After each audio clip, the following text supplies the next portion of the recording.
안녕하세요. 가족 이야기입니다. 오늘 들려드릴 이야기는 세상에서 가장 슬퍼야 할 날, 가장 충격적인 메시지를 받은 한 어머니의 사연입니다. 만약 당신이 남편의 장례식장에서 나 아직 살아있어. 아무도 믿지 마. 라는 문자를 받는다면 어떻게 하시겠습니까? 남편의 장례식장에서 저는 문자 한 통을 받았습니다. 나 아직 살아있어. 아무도 믿지 마. 장대 같은 비가 쏟아졌습니다. 서울의 가을비는 어찌나 차고 끈질긴지 마치 하늘도 이제 막 세상을 떠난 이를 위해 슬피 우는 것 같았습니다. 제 이름은 박선자, 올해 나이 65. 저는 지금 제 집 거실에서 남편 이정수 씨의 장례를 치르고 있습니다. 저는 헐렁한 검은색 상복을 입고 있었습니다. 온몸이 그 안에 푹 잠기는 듯 했습니다. 텅 빈 구멍에 빠져버린 제 마음처럼 말이죠. 40년이 넘는 세월의 풍파를 함께 헤쳐온 남자, 남편 이정수는 이제 집 한가운데 놓인 차가운 관 속에 고요히 누워 있었습니다. 짙은 향냄새가 축축한 공기에 섞여 코끝을 찔렀고 제 가슴을 옥죄었습니다. 장례식장의 곡소리는 애절하게 울려 퍼졌고 스님의 독경 소리와 목탁 소리는 일정하게 이어졌습니다. 처마 끝에 부딪히는 빗방울 소리까지 모든 소리가 뒤섞여 하나의 비통한 교향곡이 되어 제 심장을 핥히는 고통을 더욱 후벼 팠습니다. 어제 두 아들 민준이와 민호에게서 남편이 회사에서 심근경색으로 쓰러져 병원으로 옮겼지만 손쓸 틈도 없이 떠났다는 소식을 들었을 때부터 제 눈물은 이미 마를 대로 마른 뒤였습니다. 이제 저는 그저 멍하니 남편의 영정사진만 바라볼 뿐이었습니다. 사진 속 남편은 온화하게 웃고 있었습니다. 제가 매일같이 봐왔던 미소, 제게 평온을 안겨주었던 그 미소가 이제는 너무나도 아득하게만 느껴졌습니다. 어머니, 이제 그만 들어가서 좀 쉬세요. 여기는 저희가 알아서 할게요. 큰아들 민준이가 제 어깨에 손을 얹었습니다. 그 아이의 손은 얼음장처럼 차가웠고 목소리에는 일말의 감정도 실려있지 않았습니다. 마치 저 관 속에 누운 사람이 자신의 아버지가 아닌 것처럼요. 올해 40을 앞둔 민준이는 아버지를 판박이처럼 닮았습니다. 특히 높은 이마와 오뚝한 콧날이 그랬죠. 하지만 분위기는 전혀 달랐습니다. 남편은 온화하고 따뜻했지만 민준이는 언제나 칼날 같은 야망을 품고 있는 듯 차가워 보였습니다. 조금만 더 있다 갈게. 내 아빠, 나한테 마지막 말 한마디도 못하고 갔잖니. 저는 목이 메어 말했습니다. 아버지 편안하게 가신 게 복이에요. 어머니 기운 차리셔야죠. 어머니 건강 챙기셔야 해요. 막내 아들 민호가 끼어들었습니다. 목소리는 약간 떨리고 있었지만 녀석은 저를 보지도 아버지의 영정사진을 보지도 않았습니다. 그저 고개를 푹 숙인 채 바닥만 내려다볼 뿐이었습니다. 민호는 형보다 순했지만 성격이 우유부단해서 어릴 때부터 무슨 일이든 형의 말만 따랐습니다. 저는 두 아들을 바라보았습니다. 둘 다 훤칠하게 커서 상복을 입고 영정 앞에 나란히 서 있었습니다. 아이들은 이 장례를 무서울 정도로 완벽하고 신속하게 치르고 있었습니다. 남편이 세상을 떠난 지 24시간도 채 되지 않았는데 모든 것이 제자리에 있었습니다. 조문객, 조화, 장례 절차, 관까지 무엇 하나 빠지는 것이 없었습니다. 겉으로 보기엔 어머니가 신경 쓰지 않도록 모든 것을 챙기는 효심 깊은 아들들이었죠. 하지만 아내이자 어머니인 제 직감은 무언가 잘못되었다고 속삭이고 있었습니다. 왜 이렇게 서두르는 걸까? 병원에서부터 이상했습니다. 그때는 제가 너무 경황이 없어서 어느 병원인지도 몰랐습니다. 그저 민준이 차에 올라탔을 뿐인데 아이들은 제게 남편의 얼굴을 보여주지 않았습니다. 의사 선생님이 아빠 혈관이 파열돼서 모습이 온전치 않으시대요. 어머니가 보시면 충격받으실 거예요. 저희는 어머니가 더 상처받는 걸 원치 않아요. 안행. 민준이는 그렇게 말했고 아이들은 곧바로 입관을 진행해 관 뚜껑을 닫아버렸습니다. 평생을 함께한 아내인 제가 남편의 마지막 얼굴조차 보지 못하게 한 것입니다. 그때는 슬픔에 잠겨 정신이 없어서 아이들이 하자는 대로 따를 수밖에 없었습니다. 하지만 지금 이 차가운 관 앞에 선의 의심이 싹트기 시작했습니다. 우리 남편, 그토록 건강하고 매일 운동하던 사람이 어떻게 갑자기 심근경색으로 죽을 수 있단 말인가. 죽었더라도 아내와 자식들에게 마지막 얼굴은 보여줘야 하는 것 아닌가. 저는 떨리는 손을 뻗어 관을 만져보려 했습니다. 하지만 민준이가 황급히 저를 막아섰습니다. 어머니, 곧 발인 시간이에요. 그러시면 안 돼요. 아이는 말을 끝맺지 않았지만 저를 보는 눈빛이 이상했습니다. 어머니의 건강을 걱정하는 눈빛이 아니라 무언가를 막으려는 눈빛이었습니다. 저는 손을 거두었고 가슴이 철렁 내려앉으며 불길한 예감이 온몸을 휘감았습니다. 주위를 둘러보았습니다. 남편의 친구들, 사업 파트너들, 이웃들 모두 슬픔에 잠긴 얼굴이었습니다. 오직 제 두 아들만이 기이할 정도로 평온했습니다. 마치 장례를 치르는 상주가 아니라 어떤 행사를 주관하는 사람들처럼 보였습니다. 곡소리가 더욱 커지며 발인 시간이 다가왔습니다. 건장한 청년 셔츠를 입은 4명의 장정들이 관을 들기 위해 다가왔습니다. 심장이 누군가에게 쥐어뜯기는 듯 했습니다. 끝이구나. 정말로 남편과 영원히 이별하는구나. 여보, 저는 휘청거리며 쓰러질 뻔했습니다.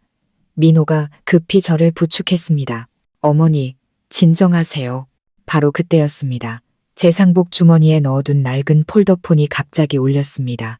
남편이 글자 버튼이 커서 쓰기 편할 거라며 사준 전화기였습니다. 삐빅 하는 문자 수신음이 애절한 곡소리를 갈랐습니다. 의아했습니다. 이 시간에 누가 나에게 문자를. 저는 떨리는 손으로 주머니에서 전화기를 꺼냈습니다. 너무 많이 울어서 눈이 침침했습니다.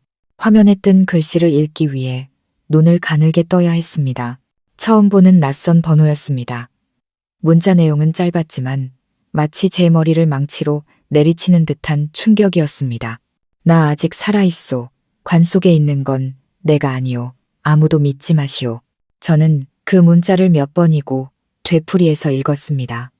눈앞이 캄캄해지고 귓가가 멍멍해졌습니다.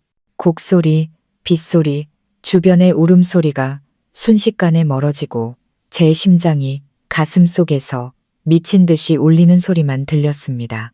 나 아직 살아있소. 관 속에 있는 건 내가 아니오. 아무도 믿지 마시오. 저는 그 자리에 못 박힌 듯 서 있었습니다. 전화기를 든 손이 사시나무처럼 떨렸습니다. 이건 누군가의 악랄한 장난일까? 아니면 내가 너무 슬퍼서 헛것을 본 걸까? 저는 눈을 비비고 다시 화면을 보았습니다. 글씨는 변함없이 그 자리에 있었습니다. 틀림없는 사실이었습니다. 어머니, 왜 그러세요? 제가 멈춰서 있는 것을 본 민준이가 미간을 찌푸리며 물었습니다. 저는 화들짝 놀라며 황급히 전화기를 주머니에 숨겼습니다. 아무것도 아니다. 그냥 좀 어지러워서. 이제 시간 됐습니다. 아이는 그렇게 말하고는 운구팀에게 신호를 보냈습니다. 4명의 남자가 일제히 관을 들어 올렸습니다. 저는 저도 모르게 비명을 질렀습니다. 멈춰요. 잠시만 멈춰요. 모든 사람의 시선이 제게 쏠렸습니다. 민준이가 휙 돌아보았고 그 눈빛은 칼날처럼 날카로웠습니다. 어머니, 지금 뭐 하시는 거예요? 발인 시간이라고요. 나는 내 아버지 얼굴 마지막으로 한 번만 봐야겠어.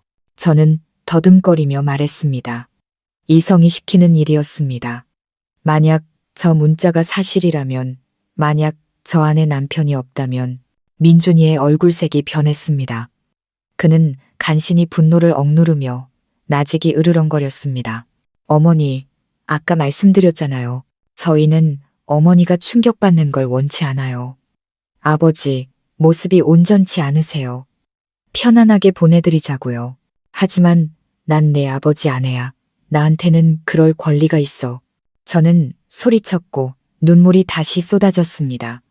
이제 제 마음속 의심은 슬픔보다 더 커져 있었습니다. 어머니, 민준이가 소리쳤습니다. 녀석이 제게 언성을 높인 것은 이번이 처음이었습니다. 제발 소란 좀 피우지 마세요. 조문객들이 다 쳐다보잖아요. 온구하세요. 그는 온구팀에게 명령했고 그들은 지체 없이 관을 문 밖으로 옮기기 시작했습니다. 저는 필사적으로 달려들어 막으려 했지만 민호가 저를 단단히 붙잡았습니다. 어머니, 제발요. 저희 좀 힘들게 하지 마세요. 저는 무력하게 관이 문 밖에 검은 장의차에 실리는 것을 지켜볼 수밖에 없었습니다. 비는 여전히 차갑게 내리고 있었습니다. 저는 차가운 바닥에 주저앉았습니다. 온몸의 기운이 다 빠져나간 것 같았습니다. 정말 남편을 잃은 걸까? 아니면 진실을 알 수 있는 마지막 기회를 놓친 걸까? 장례는 계속되었습니다. 저는 두 아들에게 이끌려 다니는 꼭두각시처럼 조문객들에게 인사하고 절을 했습니다. 머릿속은 텅 비어 있었고 오직 그 문자 메시지만 네 눈앞에서 춤을 추었습니다. 아무도 믿지 마시오. 그 당부의 말. 아무도라는 말에는 제가 배 아파 낳은 두 아들도 포함되는 걸까요? 머릿속이 혼란스러웠습니다. 저는 모든 일을 다시 되짚어 보았습니다. 갑작스러운 죽음, 얼굴이 훼손되었다는 이유, 민준이와 민호의 조급하고 서두르는 태도, 그리고 잔인할 정도로 침착한 모습, 그리고 결정적으로 이 문자 메시지까지. 아니야, 아닐 거야. 쟤들은 내 아들인데 어떻게 내 아들들이. 저는 더 이상 생각하고 싶지 않았습니다. 그 혼돈 속에서 주머니 속 전화기가 다시 진동했습니다. 삐빅, 심장이 멎는 듯 했습니다. 저는 떨리는 눈으로 두 아들을 힐끗 보았습니다. 아이들은 조문객들과 이야기를 나누느라 제게 신경 쓰지 않았습니다. 저는 집안 기둥 뒤 구석진 곳으로 재빨리 물러나 떨리는 손으로 전화기를 열었습니다. 아까 그 낯선 번호였습니다. 두 번째 문자. 나, 정수요. 지금 숨어 있소. 우리 아들들 믿지 마시오. 그놈들이 날 죽이려 했소. 세상이 빙글빙글 돌았습니다. 기둥을 붙잡지 않았다면 그대로 쓰러졌을 겁니다. 정수, 정말 남편이란 말인가? 그놈들이 날 죽이려 했소. 이 문장은 이전 문자보다 훨씬 더 끔찍했습니다. 아니야, 이건 사실일 리가 없어. 이건 악몽이야. 분명히 악몽일 거야. 저는 민준이와 민호를 보았습니다. 제 두 아들, 제 평생의 자랑. 그 아이들이 아버지를 죽이려 했다고? 그 아이들이 낯선 사람이나 다른 무언가를 관에 넣어놓고는 제게 아버지가 죽었다고 거짓말을 하고 있다고? 도대체 왜? 저는 심호흡을 하며 간신히 평정을 되찾으려 애썼습니다. 지금 무너지면 안 돼. 만약 남편의 말이 이게 정말 남편이 보낸 문자가 맞다면 그는 지금 위험에 처해 있는 것이다. 그리고 나는 지금 호랑이 굴 가운데 있는 셈이다. 우리 아들들 믿지 마시오. 어떻게 내 아들을 믿지 않을 수 있단 말인가? 하지만 내가 가장 사랑하는 남편의 경고를 어떻게 무시할 수 있단 말인가? 문득 그저께 밤 남편이 사고를 당하기 전날 밤이 떠올랐습니다. 남편과 민준이가 서재에서 다투는 소리를 들었습니다. 똑똑히 들리진 않았지만 남편이 버럭 소리치는 것은 들렸습니다. 안 돼. 아버지는 절대 동의 못한다. 그건 내 평생의 피땀이야. 너희들이 망치게 둘 순 없어. 그러자 민준이도 잔뜩 화가 난 목소리로 무언가 쏘아붙였습니다. 그때는 그저 사업상의 의견 충돌이라고만 생각했습니다. 정선 섬유는 남편 평생의 심혈을 기울인 회사였습니다. 하지만 몇 년 전부터 그는 경영을 점차 민준이에게 맡기고 있었습니다. 민준이는 야망이 컸습니다. 회사를 확장하고 부동산에 투자하고 싶어 했죠. 반면 남편은 전통적인 섬유업을 지키고 싶어 했습니다. 부자 간의 다툼은 흔한 일입니다. 하지만 만약 그게 단순한 다툼이 아니었다면 그놈들이 날 죽이려 했소. 만약 아버지를 죽일 각오까지 했다면 그놈들은. 저는 몸서리를 쳤습니다. 근처에 서 있는 민호를 보았습니다. 녀석은 제 시선을 느끼고는 순간 당황한 표정을 짓더니 이내 고개를 돌려버렸습니다. 어떻게 해야 하지? 난 이제 어떻게 해야 하지? 나는 65의 늙은이일 뿐인데 눈도 침침하고 걸음도 느리고 평생 집안일하고 남편과 자식들 뒷바라지만 하며 살아왔는데 이토록 끔찍하고 잔인한 진실 앞에서 내가 뭘 할 수 있단 말인가. 저는 떨리는 손으로 답장을 보냈습니다. 여보, 지금 어디예요? 당신이라는 걸 어떻게 믿죠? 10분, 15분이 흘러도 답장은 없었습니다. 장례식장은 여전히 비통함 속에서 소란스러웠습니다. 장희찬은 이미 떠났고 내 남편. 아니, 그관은 이미 화장터로 향했을 겁니다. 절망감이 밀려왔습니다. 어쩌면 정말 장난이었을지도 모른다. 우리 집안의 불화를 아는 누군가가 나를 조롱하는 것일지도. 하지만 이성은 속삭였습니다. 남편과 민준이가 다툰 사실은 집안 사람 말고는 아무도 모른다. 내가 직접 알아봐야 해. 이제 아무도 믿을 수 없어. 내 두 아들조차도. 장례식은 오후 늦게 끝났고 조문객들이 모두 돌아가자 넓은 집은 소름 끼치도록 차갑고 텅 비었습니다. 향냄새는 여전히 곳곳에 배어 있었지만 남편의 온기는 이제 정말로 사라져버린 듯했습니다. 저는 거실 중앙, 남편이 매일 아침 신문을 읽던 소파에 주저앉았습니다. 몸도 마음도 완전히 지쳐버렸습니다. 두 아들도 상복을 벗고 제 맞은편에 앉았습니다.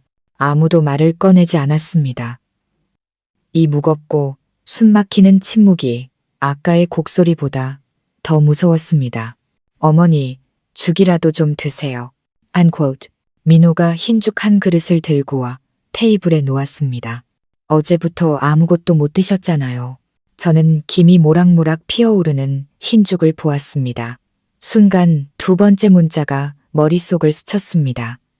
그놈들이 주는 건 아무것도 먹거나 마시지 마시오. 물도.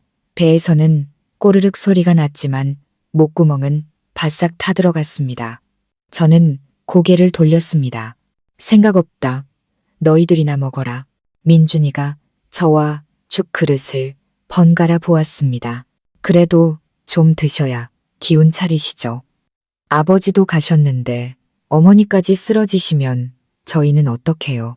목소리는 걱정하는 투였지만 조금의 온기도 느껴지지 않았습니다. 마치 미리 입력된 대사를 읊는 것 같았습니다. 생각 없다고 했다. 저는 필요 이상으로 날카롭게 쏘아붙였습니다. 민호는 움찔했고 민준이는 미간을 찌푸렸습니다. 그럼 마음대로 하세요. 그는 자리에서 일어났습니다. 저희 회사에 급히 처리할 일이 좀 있어서요. 아버지가 갑자기 가시는 바람에 서명할 서류가 많네요. 어머니는 집에서 푹 쉬고 계세요. 저녁에 돌아올게요. 그렇게 말하고는 민호를 끌고 나갔습니다. 대문 밖에서 자동차 시동 소리가 들리더니 이내 멀어졌습니다. 텅 빈 집에 저 혼자 남았습니다. 저는 울음을 터뜨렸습니다. 이번에는 남편이 죽었다고 생각해서 우는 것이 아니었습니다. 두려워서 울었습니다. 지독한 고독감에 울었습니다. 만약 저 문자 메시지가 사실이라면 저는 지금 늑대무리 한가운데 있는 것입니다. 그리고 그 늑대들은 바로 내 피를 나눈 자식들이었습니다. 저는 소파를 짚고 비틀거리며 2층 우리 부부의 침실로 올라갔습니다. 방 안에는 여전히 남편의 향기가 남아 있었습니다. 그가 그저께 밤에 벗어둔 잠옷이 의자에 그대로 걸려 있었습니다. 저는 그 옷을 끌어안고 얼굴을 묻었습니다. 익숙한 향기를 깊이 들이마셨습니다. 마음은 먼 옛날로 흘러갔습니다. 저와 남편은 빈손으로 결혼했습니다. 그는 가난한 섬유 기술자였고 저는 시골 학교 선생님이었습니다. 우리는 사랑했고 결혼했고 함께 이 사업을 일구었습니다. 남편은 온화하고 정직했지만 사업에 있어서는 명민하고 결단력이 있었습니다. 아내와 자식을 끔찍이 사랑해서 평생 저나 아이들에게 언성 한 번 높인 적이 없었습니다. 회사 이름 정선섬유는 우리 부부의 이름 정수, 선자에서 한 글자씩 따온 그의 또 다른 자식이었습니다. 작은 공장에서 시작해 이름만 대면 알만한 큰 회사로 키우기까지 그는 얼마나 많은 땀을 흘리고 밤을 새웠는지 모릅니다. 우리에게는 두 아들이 있었습니다. 민준이는 어릴 때 참 착하고 부모를 위하는 아이였습니다. 공부도 잘하고 똑똑해서 언제나 저와 남편의 자랑이었죠. 하지만 유학을 다녀온 후 아이는 완전히 변했습니다. 사업에 뛰어든 아이는 야망에 가득 차 있었습니다. 회사를 완전히 뜯어고치고 싶어 했죠. 남편이 뿌리라고 여겼던 전통 섬유업을 버리고 부동산과 주식에 뛰어들고 싶어 했습니다.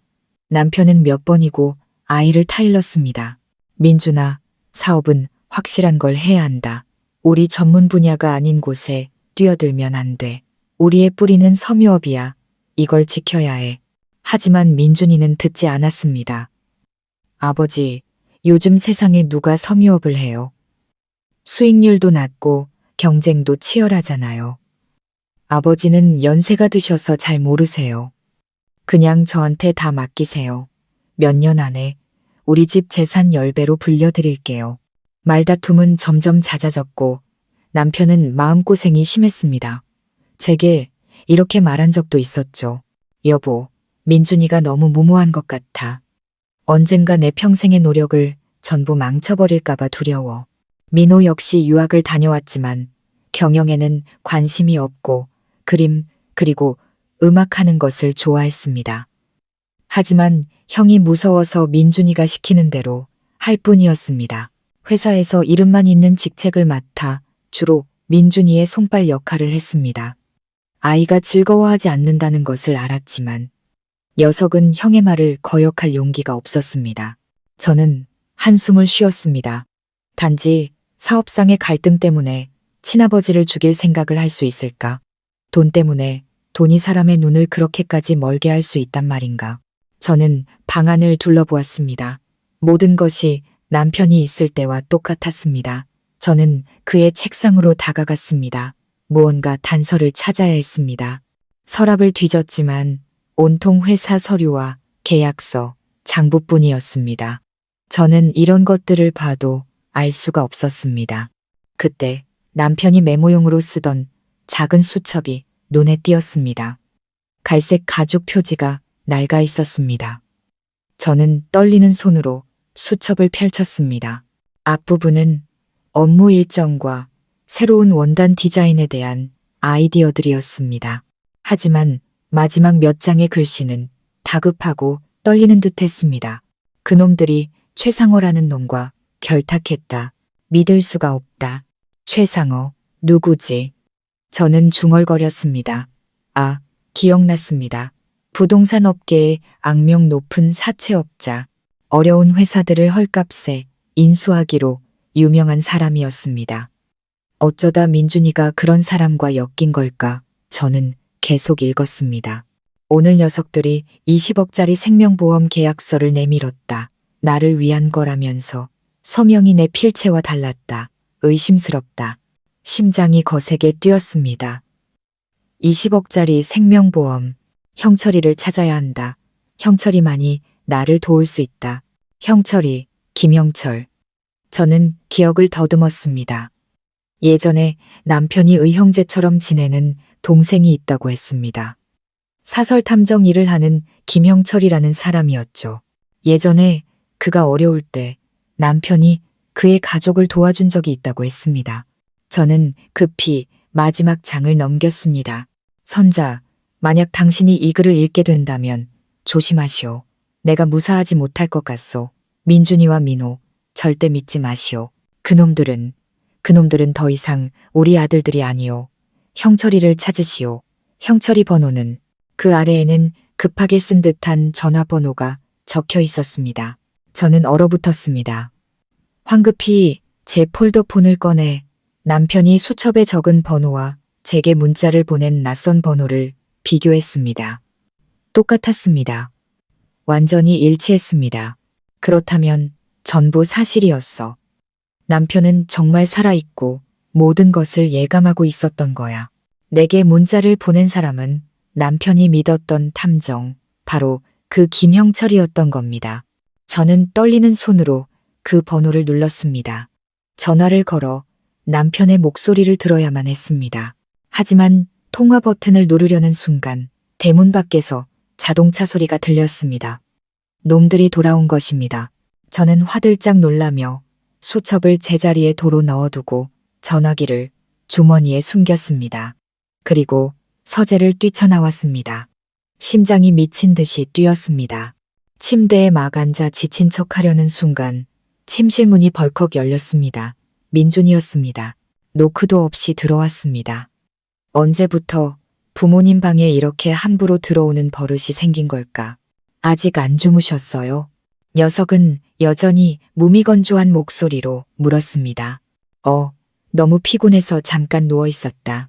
저는 간신히 숨을 골랐습니다. 회사에 무슨 급한 일이 있었니? 전부 아버지가 남기신 서류들이에요. 골치 아파요. 민준이는 방안을 어슬렁거리며 남편의 책상을 힐끗 보더니 다시 저를 쳐다보았습니다. 어머니, 제가 곰곰이 생각해봤는데 저희 둘이서만 모든 일을 감당할 수는 없겠어요. 어머니가 저희를 도와주셔야 해요. 내가 뭘 안다고 돕니? 저는 힘없는 목소리로 말했습니다. 서류예요. 녀석은 단도직입적으로 말했습니다.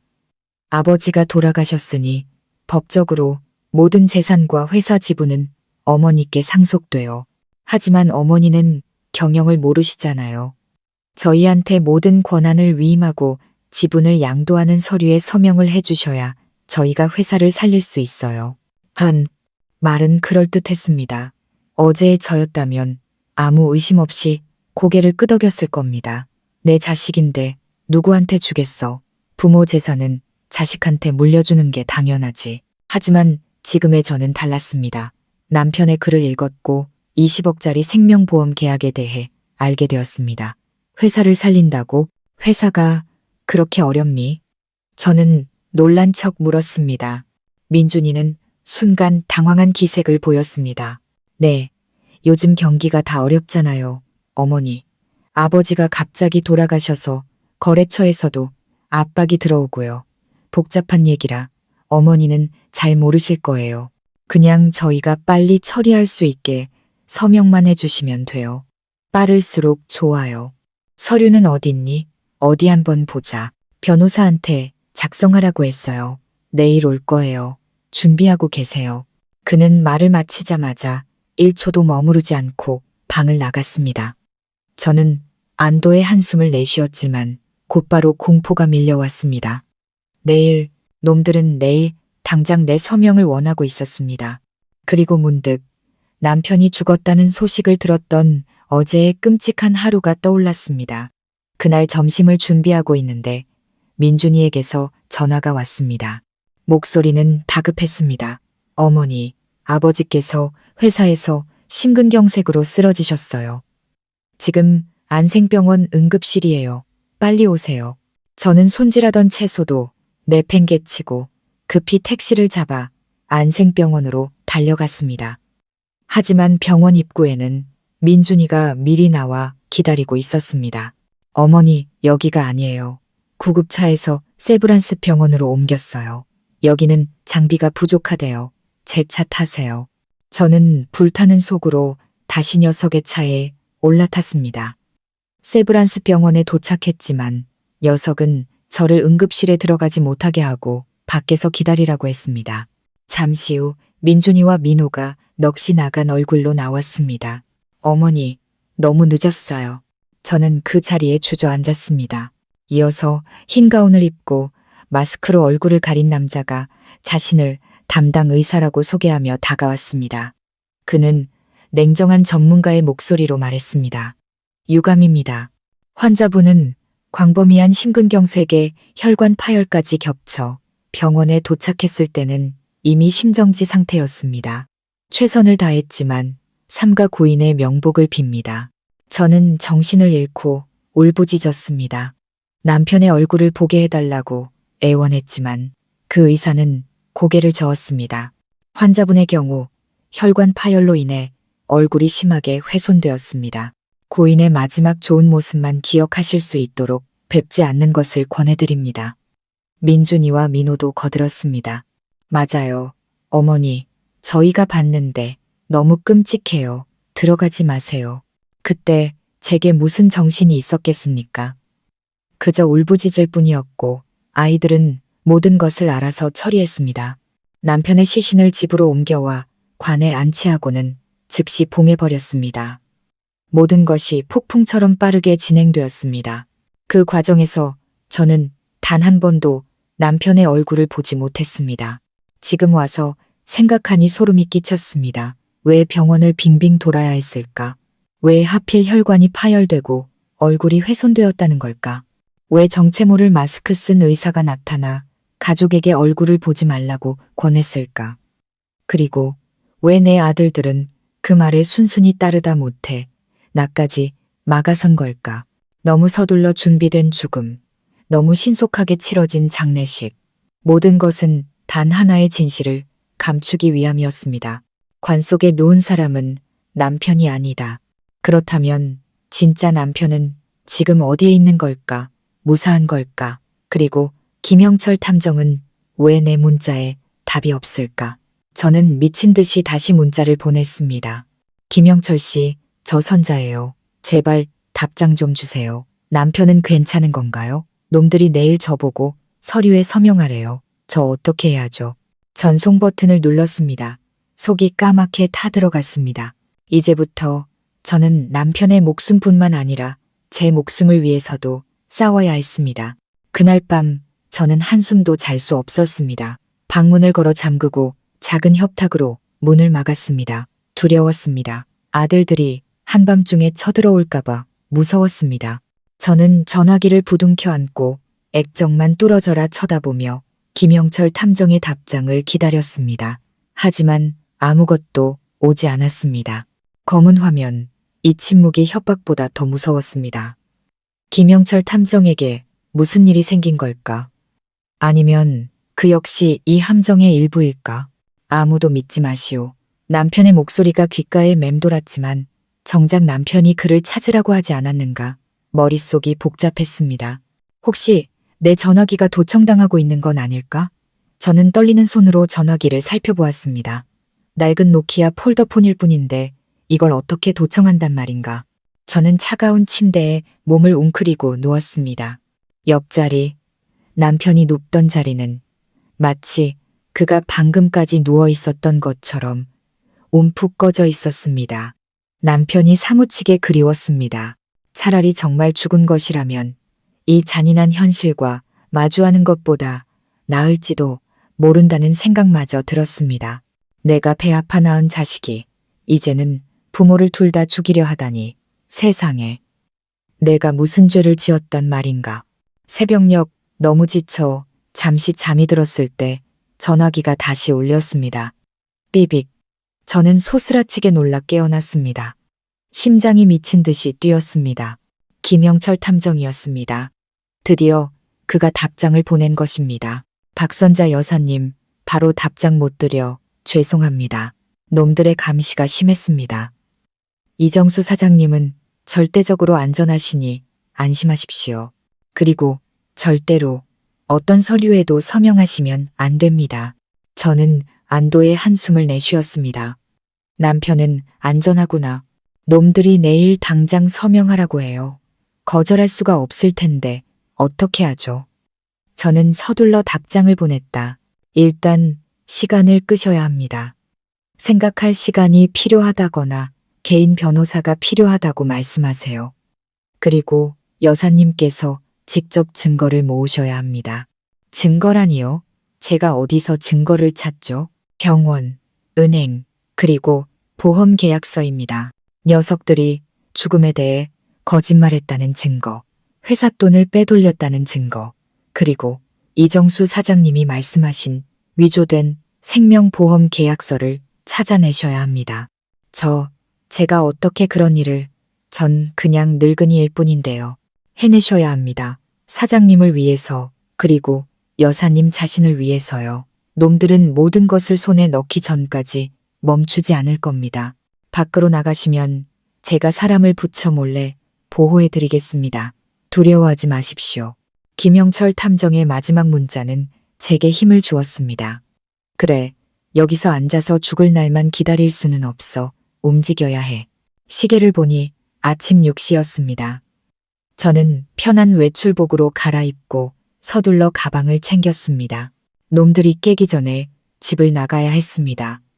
저는 조심스럽게 문을 열고 소리 나지 않게 맨발로 계단을 내려갔습니다. 거실은 어두컴컴했습니다. 막 현관으로 향하려는데 어머니, 이렇게 이른 시간에 어딜 가세요? 부엌에서 민준이의 목소리가 들려왔습니다. 저는 너무 놀라 비명을 지를 뻔했습니다. 녀석은 언제부터 일어나 있었던 걸까? 녀석은 커피 잔을 들고 걸어 나왔습니다. 그리고 제 머리부터 발끝까지 훑어보았습니다. 아직 날도 밝지 않았는데 어딜 가시는 거예요? 절에 좀 다녀오려고. 저는 더듬거리며 급하게 둘러댔습니다. 네, 아버지, 좋은 곳으로 가라고, 기도 좀 하려고. 민준이는 커피를 한 모금 마셨습니다. 어느 절에요? 기사시켜서 모셔다 드리라고 할게요. 연세도 있으신데 혼자 다니시면 위험해요. 아니다. 저는 너무 큰 소리로 쏘아붙였습니다. 혼자 조용히 다녀오고 싶구나. 가까운 절에 갈 거니 택시 타면 된다. No. 저는 녀석의 기사를 탈 수 없었습니다. 그 기사 역시 녀석의 사람이었으니까요. 민준이의 눈빛이 저를 꿰뚫어 보는 듯했습니다. 의심하고 있었습니다. 녀석이 저를 의심하고 있다는 걸 알 수 있었습니다. 마음대로 하세요. 녀석은 어깨를 으쓱하며 말했습니다. 하지만 일찍 돌아오셔야 해요. 점심때 변호사가 서류 가지고 올 거니까요. 그때는 꼭 집에 계셔야 합니다. 그는 꼭이라는 단어에 힘을 주며 마치 협박하듯 말했습니다. 저는 고개를 끄덕이며 감히 녀석의 눈을 마주보지 못했습니다. 알았다. 그렇게 말하고는 서둘러 문 밖으로 나섰습니다. 등 뒤에서 녀석이 소리치는 것이 들렸습니다. 어머니, 조심해서 다녀오세요. 그 말이 걱정인지 경고인지 알 수 없었습니다. 심장이 터질 것 같았습니다. 서둘러야 해. 시간이 없어. 저는 골목 어귀에서 택시를 잡아탔습니다. 일단 아무 절이나 이름을 댔지만 차가 조금 움직이자마자 황급히 목적지를 바꿨습니다. 기사님, 죄송한데 세브란스 병원으로 가주세요. 기사님은 아무것도 묻지 않고 고개를 끄덕였습니다. 저는 뒷좌석에 앉아 거칠게 뛰는 심장을 진정시키려 애썼습니다. 마치 몰래 죄라도 짓는 사람처럼 불안했습니다. 자꾸만 뒤를 돌아보며 민준이의 검은색 세단이 따라오지 않는지 확인했습니다. 하지만 이른 아침에 서울거리는 분주하기 시작했고 특별한 것은 보이지 않았습니다. 김영철 탐정에 몰래 보호해드리겠다는 말이 조금은 안심이 되었지만 공포는 이미 뼛속까지 스며들어 있었습니다. 평생 거짓말 한번 해본 적 없는 늙은이가 이제는 제 자식을 속이고 몰래 조사를 하러 다녀야 하다니 내가 지금 뭘 조사하고 있는 걸까? 내가 배 아파 낳은 자식들의 죄를 파헤치고 있는 것이다. 이보다 더한 고통이 어디 있을까? 세브란스 병원이 눈앞에 나타났습니다. 민준이가 남편을 데려왔고 이곳에서 사망했다고 말한 바로 그 장소였습니다. 저는 택시비를 내고 떨리는 걸음으로 본관 로비로 들어섰습니다.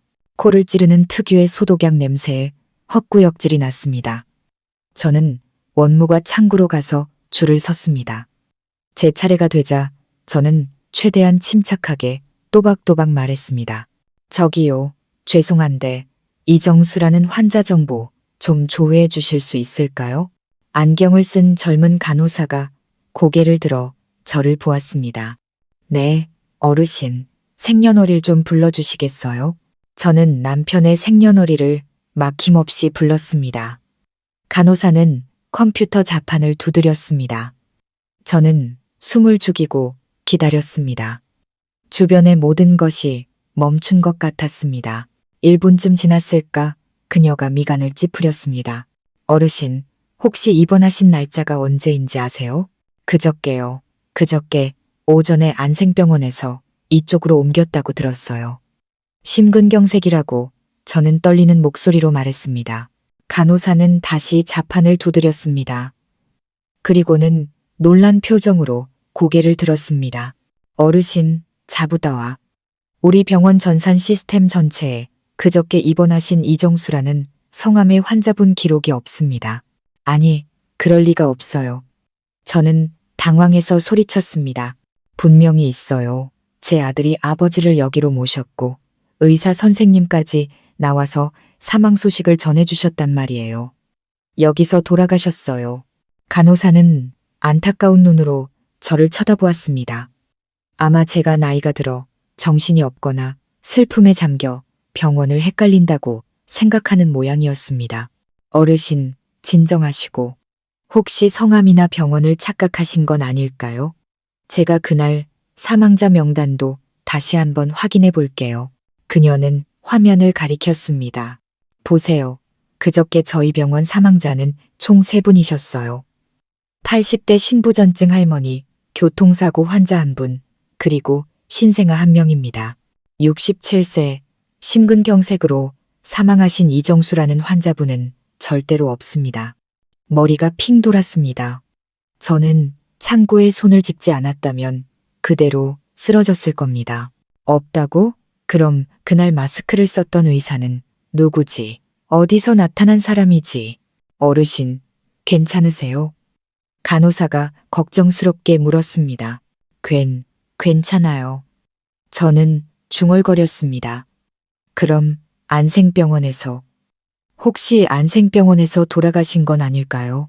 그건 제가 알 수 없지만, 만약 전원, 죄인, 기록이 있다면 저희 쪽에 접수 기록이 있어야 해요. 그런데 보시다시피 아무런 정보도 없습니다. 어르신. 저는 비틀거리며 걸어 나왔습니다. 모든 것이 연극이었습니다. 너무나 완벽하게 짜인 연극. 놈들이 저를, 모든 사람을 속인 것입니다. 저는 대기실 의자에 주저앉았습니다. 눈물이 하염없이 흘렀습니다. 하지만 이건 슬픔의 눈물이 아니었습니다. 분노와 공포의 눈물이었습니다. 놈들은 제 아버지에게 무슨 짓을 한 걸까? 그리고 왜 이렇게까지 정교한 가짜 죽음을 꾸며야만 했을까? 바로 그때 전화기에서 삐빅 소리가 났습니다. 김영철 탐정의 문자였습니다. 진정하세요, 여사님. 그렇게 나올 줄 알고 있었습니다. 그 의사는 가짜입니다. 지금 바로 우리은행 테헤란로 지점으로 가십시오. 3번 창구로 가셔서 두 분의 공동 예금 통장을 확인하고 싶다고 말씀하세요. 나머지는 임기응변으로 대처하시면 됩니다. 저는 심호흡을 했습니다. 눈물을 닦았습니다. 여기서 무너질 수는 없어. 계속 나아가야 해. 진실을 밝혀내야만 해. 저는 다시 택시를 잡아 은행으로 향했습니다. 우리은행 지점은 남편이 자주 거래하던 곳이었습니다. 우리 부부는 노후 자금으로 쓸 공동명의 예금 통장을 그곳에 만들어 두었습니다. 넓고 시원한 은행 로비로 들어섰습니다. 사람은 많았고 제 손바닥은 땀으로 축축했습니다. 김영철 탐정은 3번 창구로 가라고 했습니다. 3번 창구에는 미나라는 명찰을 단했된 여직원이 앉아 있었습니다. 제 차례가 되자 저는 떨리는 손으로 신분증과 통장을 내밀었습니다. 저는 항상 신분증을 지니고 다녔습니다. 안녕하세요, 어르신. 잔액 조회해드릴까요? 아니면 출금하시겠어요? 미나라는 직원은 부드러운 목소리로 상냥하게 웃으며 물었습니다. 잔액 조회만 좀 해주세요. 그녀는 컴퓨터를 두드렸습니다. 네, 두 분 통장에 2억 원 그대로 있습니다. 어르신.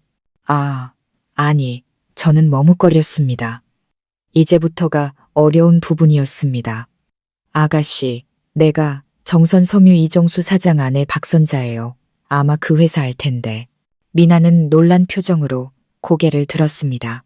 네, 저희 지점에 계좌 있으셔서 들어봤어요. 그래요. 아가씨, 우리 남편이 그이가 얼마 전에 세상을 떠났어요. 저는 일부러 슬픈 표정을 지어 보였습니다. 너무 갑자기 가는 바람에 유언 한마디 못 남기고.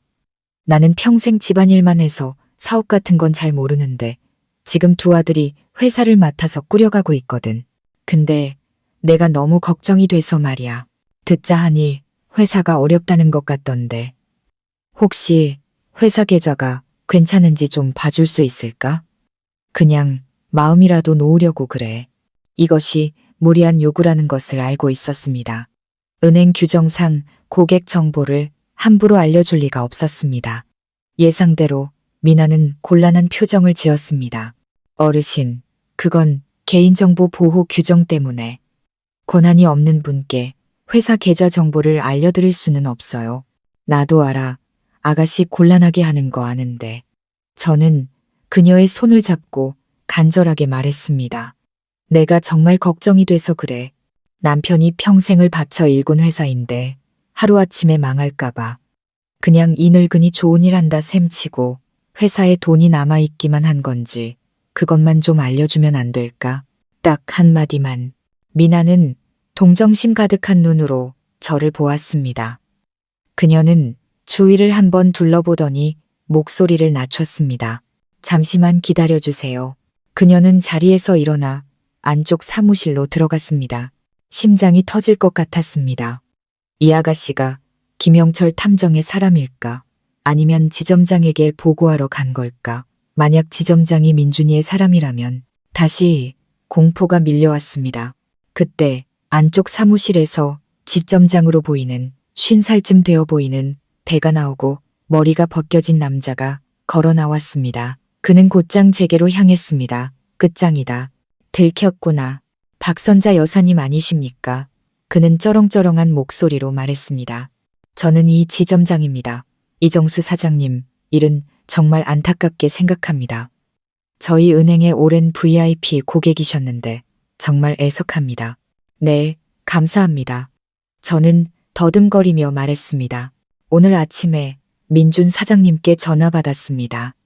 그는 말을 이었습니다. 민준 사장님께서 혹시 여사님께서 은행에 오시면 저희가 최선을 다해 도와드리라고 신신당부하시더군요. 걱정 마십시오, 여사님. 정선섬유는 아주 잘 운영되고 있습니다. 민준 사장님이 젊고 유능해서 모든 일을 잘 처리하고 있으니 여사님께서는 댁에 돌아가셔서 편히 쉬십시오. 모든 건 민준 사장님이 알아서 할 겁니다. 목구멍이 바싹 말라붙었습니다. 민준이, 녀석이 미리 전화를 해놓은 것입니다. 제 모든 길을 막아놓은 것입니다. 제가 은행에 올 것이라는 것까지 예측한 것입니다. 저는 숨쉬기조차 힘든 것을 느끼며 자리에서 일어났습니다. 네, 감사합니다. 그럼 이만 가보겠습니다. 저는 등을 돌려 걸어 나왔습니다. 패배감과 절망감이 온몸을 휘감았습니다. 나는 졌어.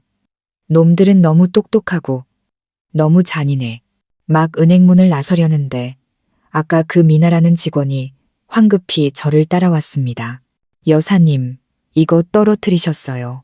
그녀는 제 손에 넉 장으로 접힌 종이 한 장을 쥐어주었습니다. 저는 멍하니 그녀를 쳐다보았습니다. 어서 받으세요.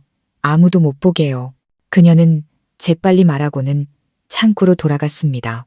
저는 종이를 손에 쥔 채 서둘러 은행을 빠져나와 그곳에서 멀리 떨어진 곳으로 가는 택시를 잡아탔습니다. 저는 기사님께 길가의 한 주스 가게 앞에 세워달라고 했습니다. 주스 한 잔을 시키고 여전히 떨리는 손으로 종이를 펼쳤습니다. 그것은 제가 떨어뜨린 물건이 아니었습니다. 거래 내역서였습니다. 정선섬유회사 계좌에 간략한 거래 내역서. 숫자를 읽는 순간 눈앞이 캄캄해졌습니다. 2주 전 이체 50억 원. 내용 로열 부동산 프로젝트 수신계좌 이민준. 10일 전 이체 30억 원. 내용 비용 선지급 수신계좌 이민호. 지난 2주 동안 수억, 수십억에 달하는 거액의 이체가 계속되었습니다. 그리고 마지막 줄 사용 가능 잔액 1. 534만 원. 1. 534만 원. 종이 아래에는 미나가 볼펜으로 급하게 쓴 메모가 있었습니다. 회사 공장과 기계는 전부 담보로 잡혔습니다. 거의 파산 직전이에요. 여사님, 조심하세요. 한다이 50억, 30억, 총합이 거의 100억 원에 달했습니다. 남편의 평생의 피땀, 그의 모든 것이 놈들의 손에 완전히 거덜난 것입니다. 단 몇 주 만에 회사를 파산 직전으로 몰아넣은 것입니다. 그리고 그 로열 부동산 프로젝트라는 것은 남편이 수첩에 썼던 최상어의 함정임이 틀림없었습니다. 이제야 모든 것이 이해되었습니다. 놈들은 회사 돈을 빼돌리다 남편에게 들켰습니다.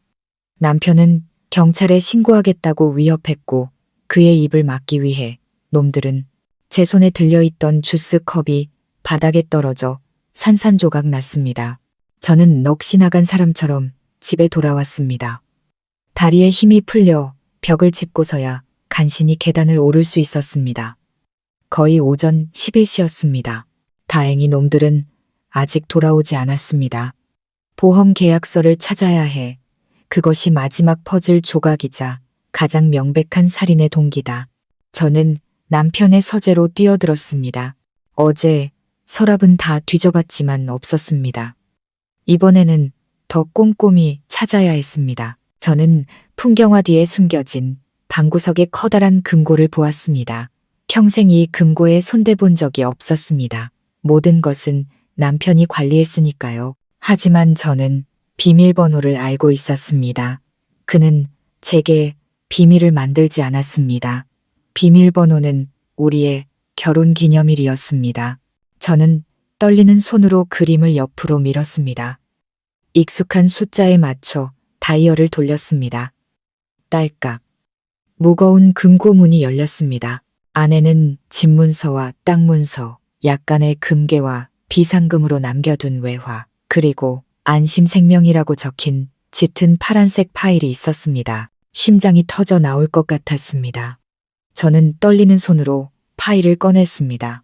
안심 평생 종신보험 계약서 첫 장을 펼쳤습니다. 보험계약자 이민준, 피보험자 이정수, 관계, 아들. 다음 장으로 넘겼습니다. 보험금 액수를 보는 순간 눈앞이 아찔해졌습니다. 보험금 20억 원. 그리고 가장 중요한 부분. 수익자 이민준 50%, 이민호 50%. 계약 효력 발생일 3개월 전. 3개월. 놈들은 3개월 전부터 이 모든 것을 계획한 것입니다. 저는 서명이 있는 마지막 장을 넘겼습니다. 피보험자라고 적힌 줄 아래에 이정수라는 서명이 있었습니다. 저는 할 말을 잃었습니다. 이건 남편의 서명이 아니었습니다. 40년을 넘게 함께 살았습니다. 그의 필체는 눈을 감고도 알아볼 수 있었습니다. 남편의 진짜 서명은 호방하고 약간 날아가는 듯한 필체였습니다. 하지만 이 서명은 그것을 흉내내려고 애썼지만 매우 딱딱하고 부자연스러웠습니다. 마치 서명한 사람이 온 힘을 다해 위조한 것처럼 펜촉이 종이를 깊게 파고든 자국이 선명했습니다. 남편이 수첩에 쓴 것이 맞았습니다. 모든 것이 명백해졌습니다. 놈들은 최상호의 유령 프로젝트에 수백억 원의 회사 돈을 쏟아부었습니다. 그것을 남편에게 들키자 더 이상 물러설 곳이 없어진 놈들은 아버지를 죽이기로 결심한 것입니다. 하지만 그보다 3개월 전에 놈들은 치밀하게도 20억 원짜리 생명보험에 가입하고 남편의 서명을 위조했습니다. 일석이조를 노린 것입니다. 남편의 입을 막고 20억 원의 보험금을 타서 횡령한 돈을 메우거나 멀리 도망갈 자금으로 쓰려고. 잔인하다. 인간이라고 할 수 없을 정도로 잔인하다. 저는 파일을 끌어안고 온몸을 떨었습니다. 이제 어떻게 해야 하지? 증거는 여기 있다. 하지만 이걸 누구에게 가져다 준단 말인가? 경찰. 내가 어떻게 이 집을 빠져나간단 말인가? 문득 남편이 쓰지 않고 서재 서랍에 넣어둔 낡은 스마트폰이 생각났습니다. 예비용으로 둔다고 했었죠. 제 폴더폰은 사진을 찍을 수 없었습니다. 저는 서둘러 서랍을 뒤졌습니다. 다행히 그대로 있었습니다. 떨리는 손으로 전원을 켰습니다. 배터리가 남아있어서 다행이었습니다. 저는 보험 계약서의 모든 페이지를 선명하게 촬영했습니다. 미나가 준 은행 거래 내역서도 찍었습니다. 남편의 수첩을 꺼내 마지막 유언과 김형철 탐정의 번호가 적힌 페이지도 찍었습니다. 이 증거들을 보관해야만 했습니다. 마지막 사진을 막 찍었을 때 대문 밖에서 자동차 소리가 들렸습니다. 놈들이 돌아온 것입니다. 이번에는 낯선 사람의 목소리도 들렸습니다. 심장이 철렁했습니다. 저는 황급히 보험 계약서를 금고에 다시 넣고 잠근 뒤 그림으로 가렸습니다. 남편의 수첩도 제자리에 두었습니다. 거래 내역서는 제 옷 주머니에 구겨 넣었습니다. 스마트폰은 어디에 숨기지 주위를 둘러보다가 옷장 속 낡은 옷더미 아래에 급히 밀어 넣었습니다. 심호흡을 했습니다. 침착해야 해. 연기해야 해. 놈들이 2층으로 올라오는 발소리가 들렸습니다. 어머니, 어디 계세요? 변호사님 오셨어요. 내려와서 서류에 서명하셔야죠. 민준이의 목소리는 차갑고 조급해 보였습니다. 올 것이 왔구나. 저는 방을 나섰습니다. 제가 방금 발견한 진실 때문에 얼굴이 창백해져 있었을 겁니다. 저는 천천히 계단을 내려갔습니다. 거실에는 민준이와 민호 그리고 낯선 남자가 서 있었습니다. 회색 정장에 머리를 단정하게 빗어 넘긴 40, 50대쯤 되어 보이는 남자였습니다. 서류 가방을 든 그는 번듯해 보였지만 눈빛은 교활하게 좌우를 훑고 있었습니다. 어머니, 어딜 갔다 오셨길래 불러도 대답이 없으세요? 민준이가 미간을 찌푸렸습니다. 이분은 박 변호사님이세요. 서류 가지고 오셨어요. 박 변호사라는 남자가 감정 없는 미소를 지으며 인사했습니다. 안녕하십니까, 여사님. 삼가 조의를 표합니다. 이정수 사장님의 부재는 큰 손실이지만 회사 일은 미룰 수가 없습니다. 사장님의 생전 유지에 따라 그리고 두 아드님의 뜻에 따라 오늘 여사님의 모든 지분과 재산을 두 분께 양도하는 절차를 마무리하고자 합니다. 두 분께서 회사를 원활하게 경영하실 수 있도록 말이죠. 남편의 유지라니. 죽은 사람의 이름까지 팔아먹는 놈들의 말에 속이 울렁거렸습니다. 이쪽으로 앉으시죠. 박 변호사는 제 의자를 빼주고는 테이블 위에 두툼한 서류 뭉치를 펼쳤습니다. 이것은 위임장, 이것은 주식양도 계약서, 그리고 이것은 상속 포기 각서입니다. 제가 X자로 표시해둔 곳에 서명만 하시면 됩니다. 깨알 같은 글씨로 가득한 서류 뭉치를 보았습니다. 눈이 침침해서 읽을 수도 없었지만 이 서류에 펜을 대는 순간 제 모든 것을 잃게 되리라는 것은 확실히 알 수 있었습니다. 그리고 제 목숨 또한 얼마 남지 않게 되겠죠. 어머니, 그때 민호가 입을 열었습니다. 녀석은 부엌에서 뜨거운 인삼차 한 잔을 들고 나왔습니다. 차 한잔 하시고 몸 좀 녹이세요. 절에 다녀오셔서 피곤하실 텐데. 저는 인삼차를 보았습니다. 황금빛 찬물에서 향긋한 인삼 냄새가 났지만 제 눈에는 그것이 독약처럼 보였습니다.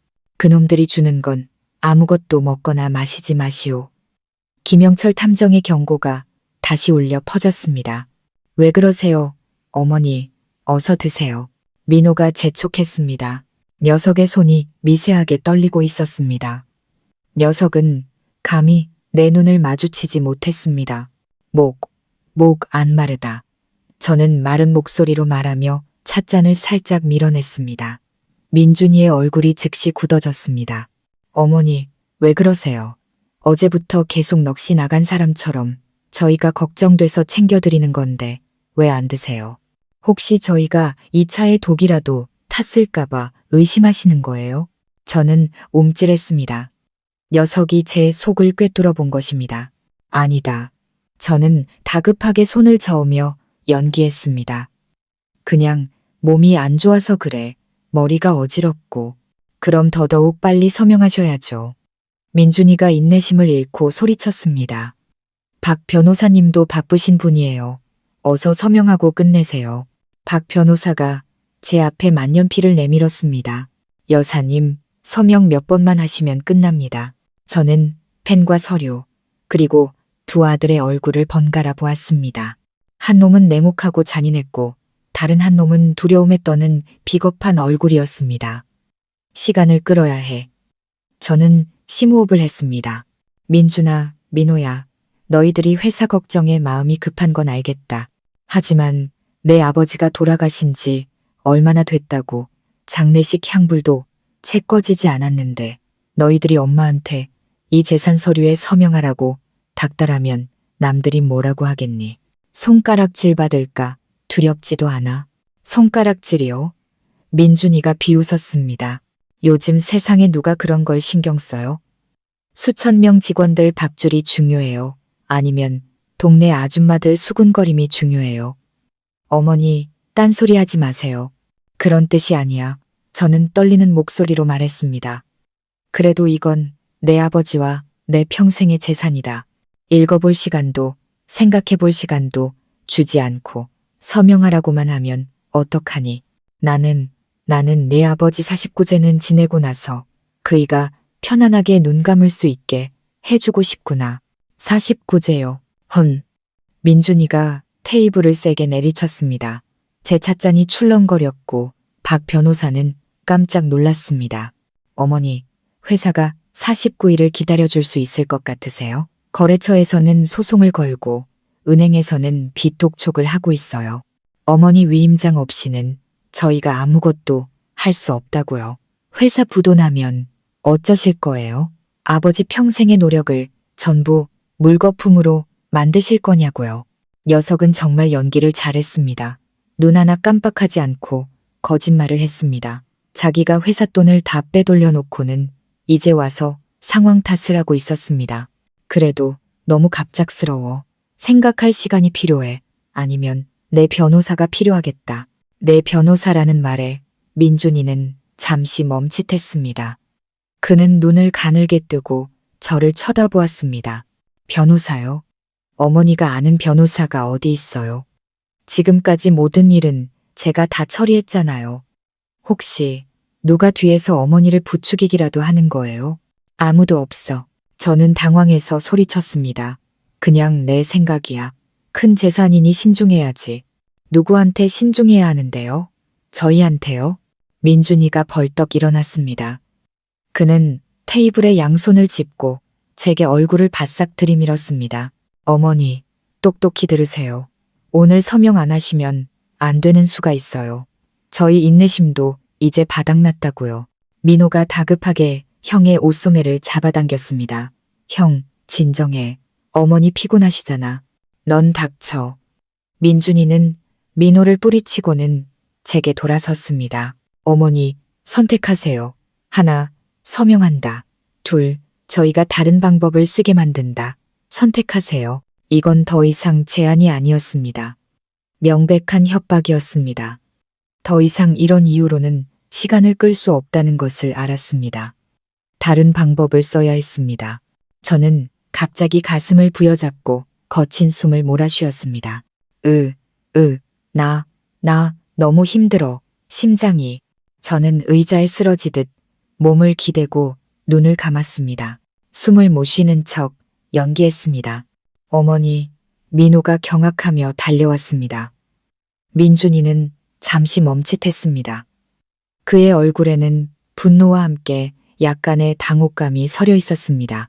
어머니, 연기하지 마세요. 연기 아니야.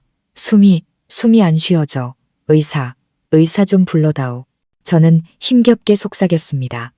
박 변호사도 상황을 보고는 당황했습니다.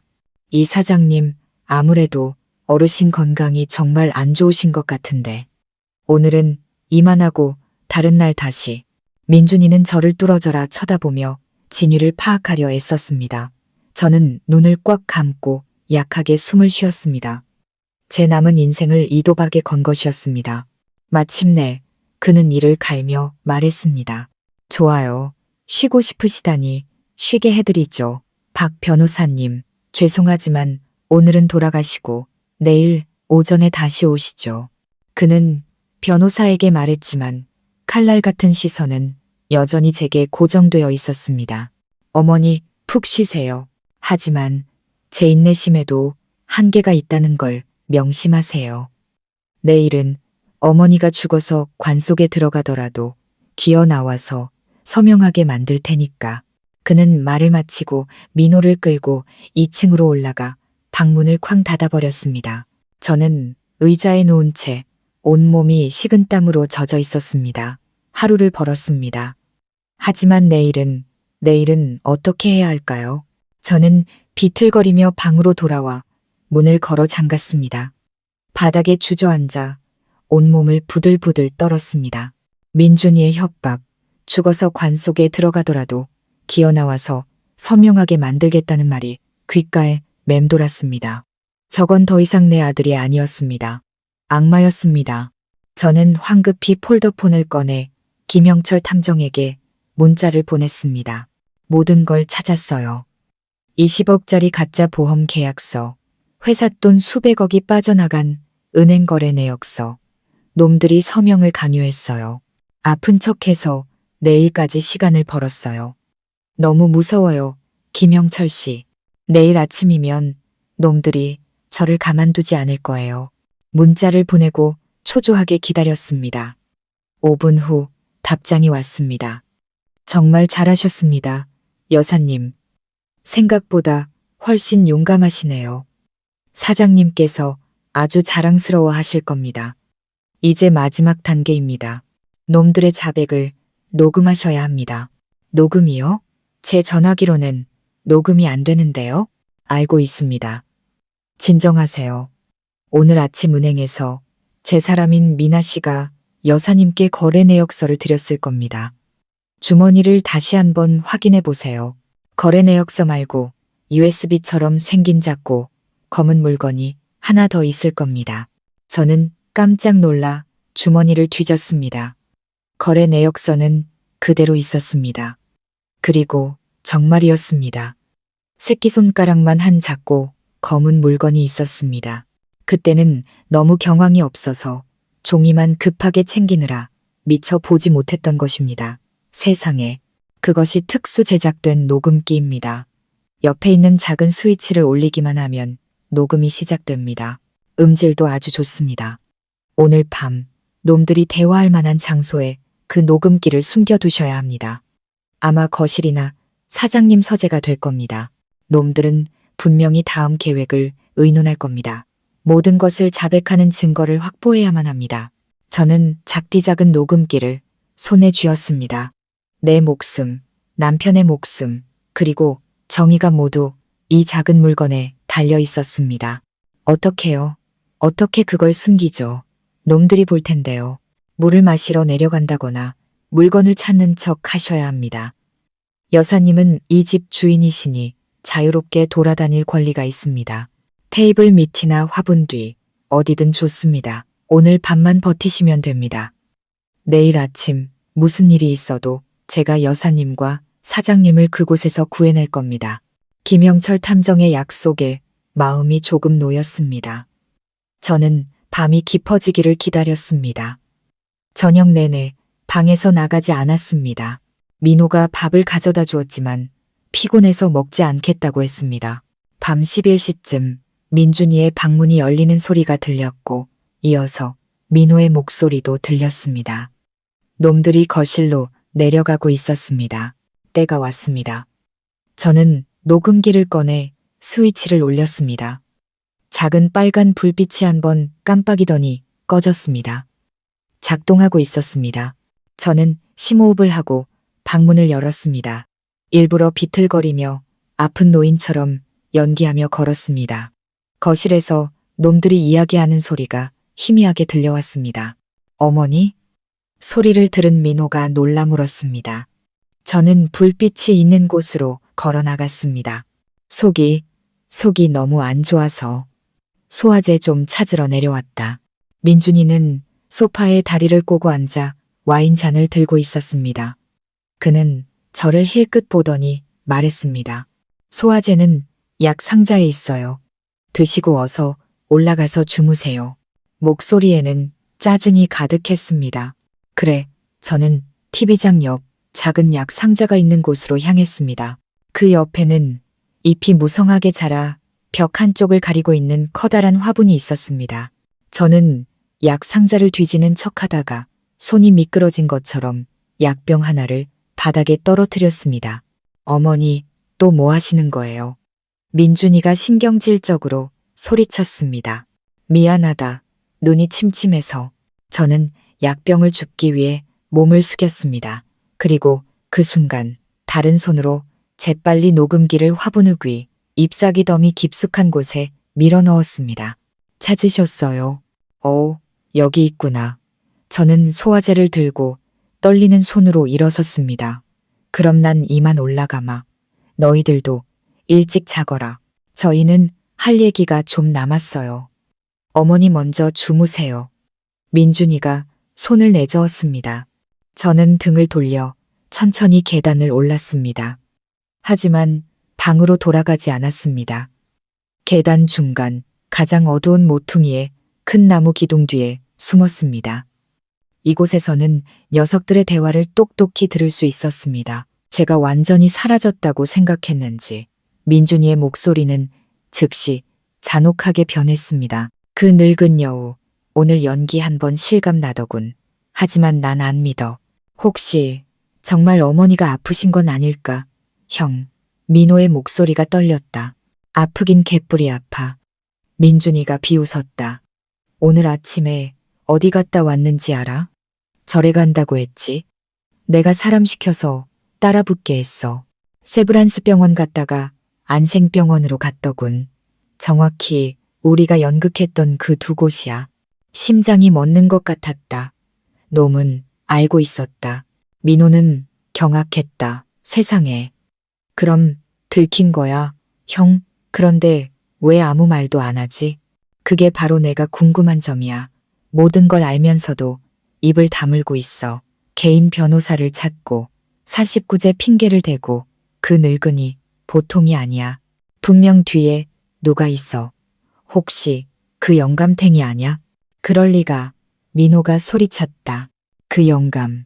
아니, 그 마네킹은 형이랑 내가 직접 화장하는 것까지 봤잖아. 나라고 모르겠냐. 민준이가 으르렁거렸다. 그 영감탱이가 진짜 죽었든 아니든 상관없어. 중요한 건 우리가 최상호한테 받은 돈을 그 빌어먹을 유령 프로젝트에 다 쏟아부었다는 거야. 지금 당장 20억 보험금을 못 받고 회사 명의를 우리 앞으로 돌려서 남은 자산을 팔아치우지 못하면 그놈이 우리 가족 전부를 죽일 거라고. 알겠어? 비밀이 풀렸습니다. 놈들은 최상호에게 협박당하고 있었던 것입니다. 그럼 이제 어떻게, 형? 내일 어머니가 서명 안 하시면. 민준이는 잠시 침묵했습니다. 그의 목소리는 얼음처럼 차갑게 갈라져 나왔다. 내일도 그 늙은 여우가 고집을 부리면 더 이상 연기할 필요 없어. 그게 무슨 뜻이야? 내가 미리 준비해둔 게 있어. 염화칼륨 주사야. 정맥에 한 방만 놓으면 바로 심장마비처럼 조용히 갈 수 있어. 아무도 의심 못할 거야.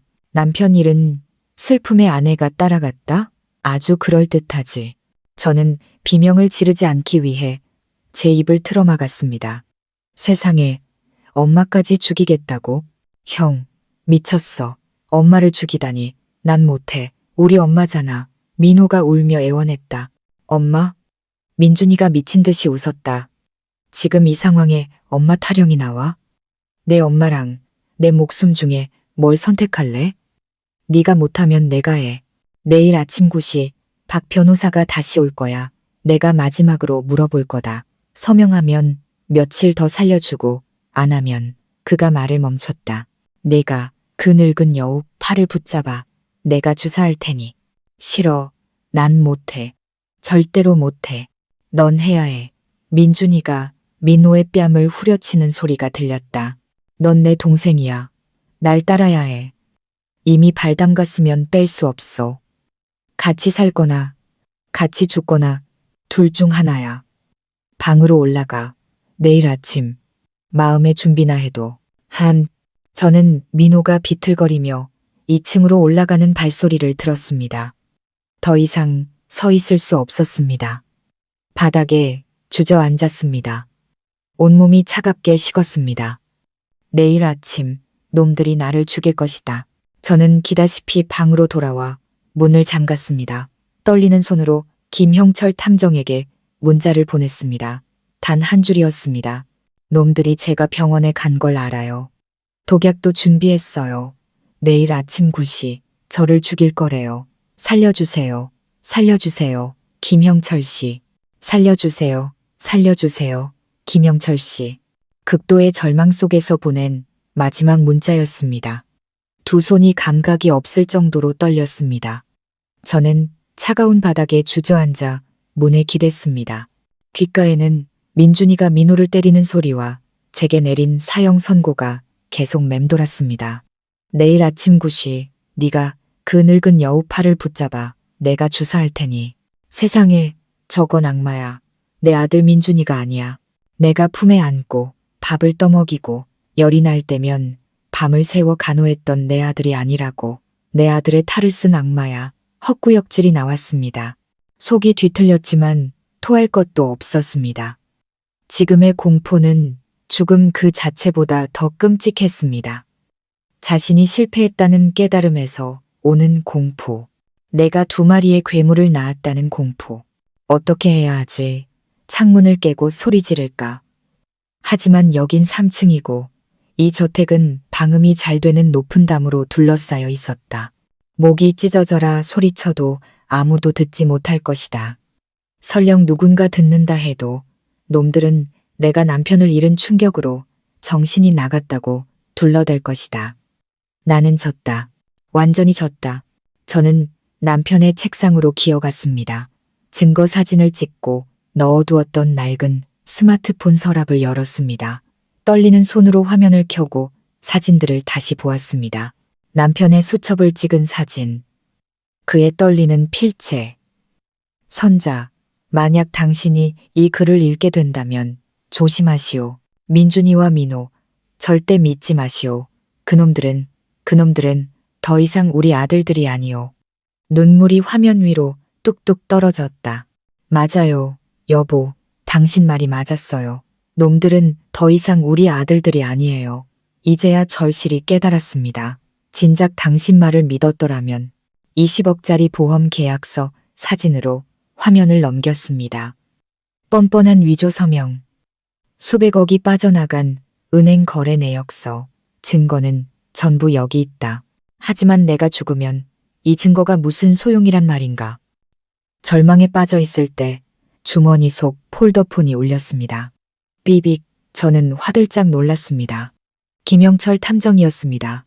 심장이 터져 나올 것 같았습니다. 황급히 문자를 열었습니다. 짧은 메시지였지만 물에 빠진 사람에게 던져진 구명줄 같았습니다. 여사님, 진정하십시오. 절대적으로 진정하셔야 합니다. 저는 지금 여사님 댁 바로 밖에 있습니다. 경찰이 이 지역 전체를 포위했습니다.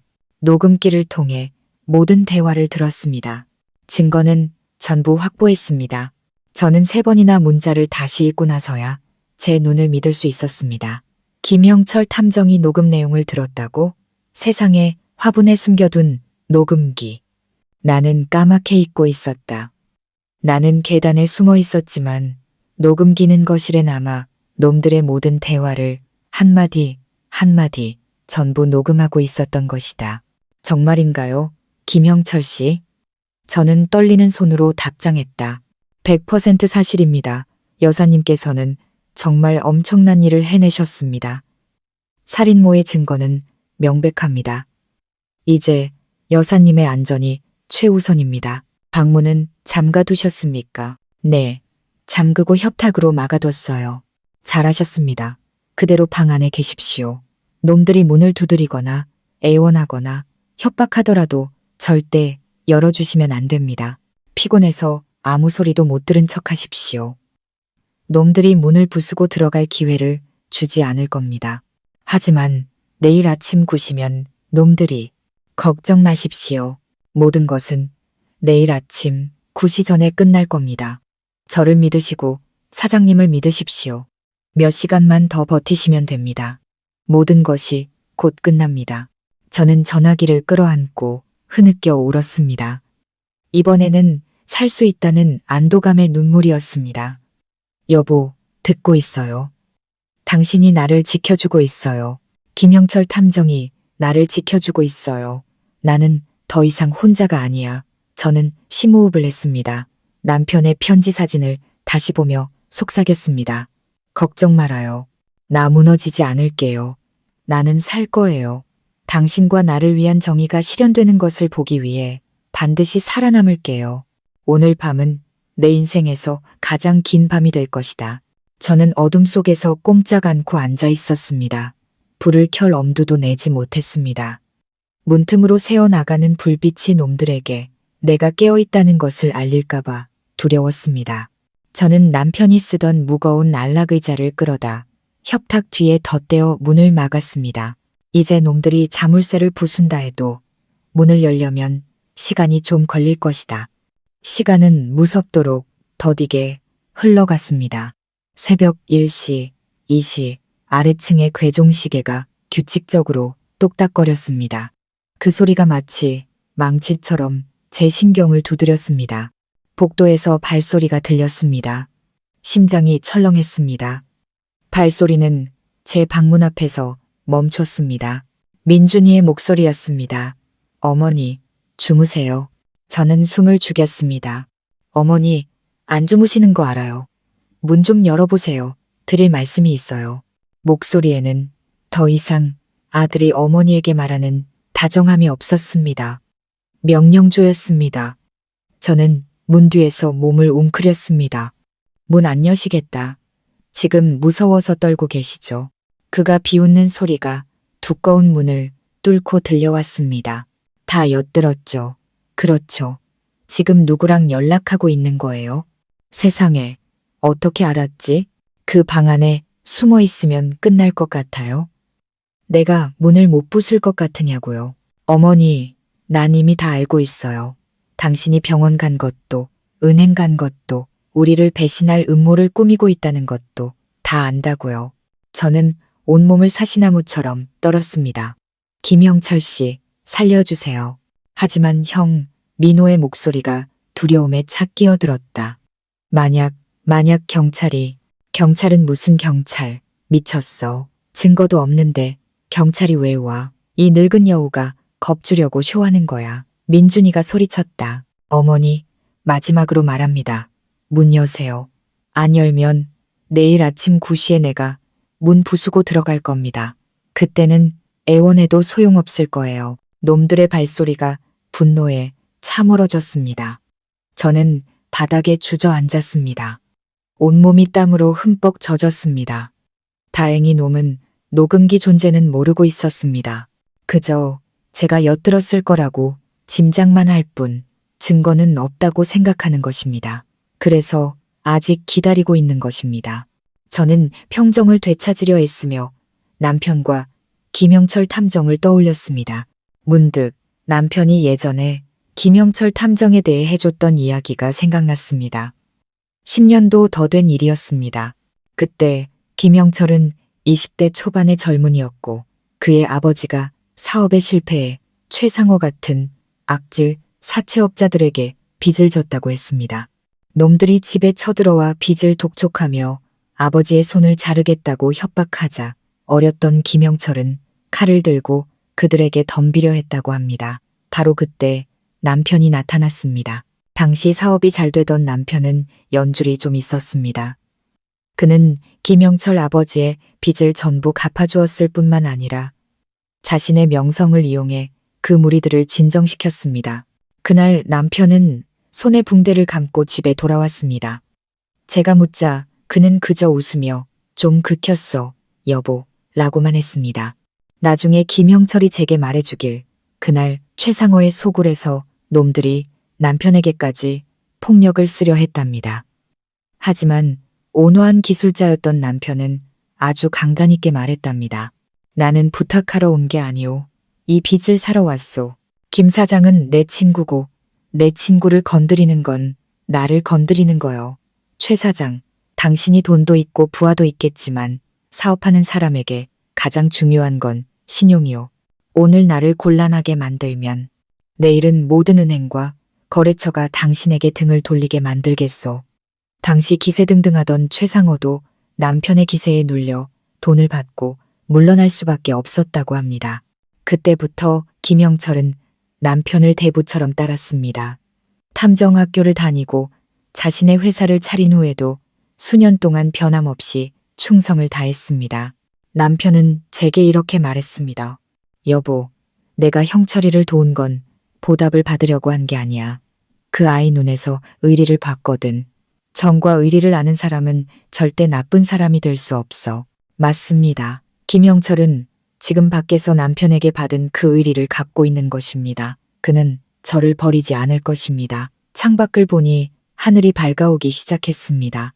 가장 길었던 밤이 드디어 지나가고 있었습니다. 아침 6시, 배는 고팠지만 신경은 끊어질 듯 팽팽했습니다. 밤새 한숨도 자지 못하고 문에 기댄 채 전화기만 붙들고 있었습니다. 삐빅 소리가 다시 울렸습니다. 반가운 마음에 급히 화면을 열었습니다. 김영철 탐정의 문자였습니다. 날이 밝았습니다. 여사님, 조금만 더 힘내십시오. 경찰이 어젯밤 녹음 내용을 전부 들었습니다. 증거가 너무나 명백합니다. 현재 긴급 체포 및 수색 영장을 발부받고 있습니다. 우리는 민준, 민호뿐만 아니라 최상어 일당과 박 변호사까지 전부 일망타진할 겁니다. 저는 안도의 한숨을 내쉬었습니다. 녹음기가 제 임무를 완수한 것입니다. 그럼 전 계속 방 안에 있으면 되는 건가요? 아닙니다. 김영철 탐정의 답장에 저는 움찔했습니다. 계획이 변경되었습니다. 경찰은 놈들이 독극물을 소지하고 살인을 위협하는 현장을 덮쳐야 합니다. 녹음 내용은 모의의 증거입니다. 우리는 실행의 증거까지 필요합니다. 그게 무슨 말이죠? 심장이 다시 거세게 뛰었다. 사장님께서 왜 가짜로 돌아가셔야 했는지 궁금하지 않으셨습니까? 저는 멍해졌다. 맞다. 나는 아직 그 이유를 정확히 몰랐다. 사장님께서 민준, 민호가 회사 돈 수백억을 빼돌린 사실을 아시고 저를 찾아오셨습니다. 저희는 단순히 경찰에 신고할 수 없다는 걸 알았습니다. 민준의 파트너인 최상원은 부동산 사업가로 위장한 조직폭력배 두목입니다. 그의 인맥은 상상을 초월합니다. 만약 민준, 민호를 횡령죄로만 고발하면 최상호가 쉽게 그들을 빼내주거나 최악의 경우 두 형제의 입을 막고 모든 죄를 사장님께 뒤집어 씌울 수도 있었습니다. 저는 몸서리를 쳤다. 사장님께서는 그 뿌리까지 뽑아내고 싶어 하셨습니다. 최상호의 정체를 드러내고 싶어 하셨죠. 가짜 죽음 계획은 사장님과 제가 함께 세운 것입니다. 사장님께서 회사에서 심근경색으로 쓰러진 척 하셨고 저는 제 사람들로 구성된 가짜 의료팀을 보내 사장님을 안생병원으로 옮긴 뒤 추적을 피하기 위해 일부러 세브란스 병원으로 간다고 흘렸습니다. 관 속에 있던 것은 무게를 맞춘 차가운 마네킹이었습니다. 저희가 그걸 바꿔치기하고 즉시 봉인한 겁니다. 여사님과 대화했던 마스크 쓴 의사도 제 사람이었습니다. 세상에 너무나 정교한 연극이었다. 저희는 놈들이 아버지가 죽었다고 믿게 만들어야 했습니다. 그래야 놈들이 안심하고 다음 단계, 즉 20억 보험금을 타내기 위해 서류를 위조할 테니까요. 그것이야말로 조직적인 사기 및 횡령의 확실한 증거가 될 수 있었습니다. 그리고 여사님을 보호해야 했습니다. 그래서 제가 계속 문자를 보내며 안내해드린 겁니다. 하지만 저희도 놈들이 그렇게까지 잔인하게 여사님께 손을 뻗을 줄은 몰랐습니다. 어젯밤 여사님께서 녹음기를 설치하시고 놈들이 염화칼륨으로 여사님을 살해하겠다고 자백한 덕분에 이 사건은 이제 최고 수준의 중범죄, 즉 조직적 살인 사건이 되었습니다. 그럼 저는 어떻게 해야죠? 오늘 아침 9시 문을 여셔야 합니다. 놈들과 마주하셔야 합니다. 저는 얼어붙었다. 문을 열라고요? 네, 계속 방에 숨어 계실 수는 없습니다. 여사님께서 마지막 미끼가 되어주셔야 합니다. 계획은 이렇습니다. 서명에 동의하는 척 하십시오. 하지만 최대한 시간을 끄셔야 합니다. 놈들을 도발해서 그 독극물 주사기를 꺼내게 만들어야 합니다. 놈들이 행동을 개시하는 순간 저희가 진입할 겁니다. 여사님, 해내실 수 있겠습니까? 김영철 탐정은 제게 목숨을 걸고 미끼가 되어달라고 요구하고 있었습니다. 저는 심호흡을 했습니다. 남편의 온화한 얼굴이 떠올랐고 민준이의 잔혹한 얼굴이 떠올랐습니다. 나 박선자, 65, 평생 부엌대기로 살아왔지만 오늘만큼은 싸울 것이다. 저는 답장했다. 네, 하겠습니다. 제가 어떻게 하면 되죠? 8시, 김영철 탐정에게서 마지막 문자가 왔다. 결정적인 순간은 박 변호사가 도착했을 때입니다. 그놈도 공범인이 함께 체포해야 합니다. 구체적인 계획은 이렇습니다. 문을 열고 피곤하지만 서명에 동의하는 첫 거실로 내려가십시오. 그리고 화분에 숨겨둔 녹음기를 몰래 회수하셔야 합니다. 그것이 가장 중요한 물증입니다. 몸에 지니고 계십시오. 테이블에 앉아서는 최대한 천천히 눈이 침침하고 손이 떨리는 척하며 서명하십시오. 서명이 거의 끝나갈 때쯤 민준이를 도발해서 분노하게 만드십시오. 나머지는 저희에게 맡기십시오. 저희는 문 바로 밖에 있을 겁니다. 알겠습니다. 김영철 탐정은 단순히 살인 모의가 아니라 살인 실행 현장을 덮쳐 물증까지 확보하려는 것이었다. 저는 자리에서 일어나 깨끗한 옷으로 갈아입었습니다. 하얗게 센 머리를 빗었습니다. 거울 속 제 모습을 보았습니다. 여전히나 박선자였지만 눈빛은 달라져 있었습니다. 더 이상 두려움은 없었다. 오직 분노와 기이할 정도의 평온함만이 남아 있었다. 8시 55분, 대문 밖에서 박 변호사의 차 소리가 들렸다. 민준이와 민호가 2층으로 올라오는 소리가 들렸다. 어머니, 문 여세요. 변호사님 오셨어요. 안 내려오시면 문 부술 겁니다. 민준이의 목소리였다. 저는 숨을 들이마셨다. 빗장을 풀고 협탁과 의자를 치웠다. 문이 천천히 열렸다. 민준이와 민호는 멈칫했다. 제가 그토록 침착한 모습에 놀란 듯했다. 어머니, 민호가 더듬거렸다. 괜찮다. 나는 담담하게 말했다.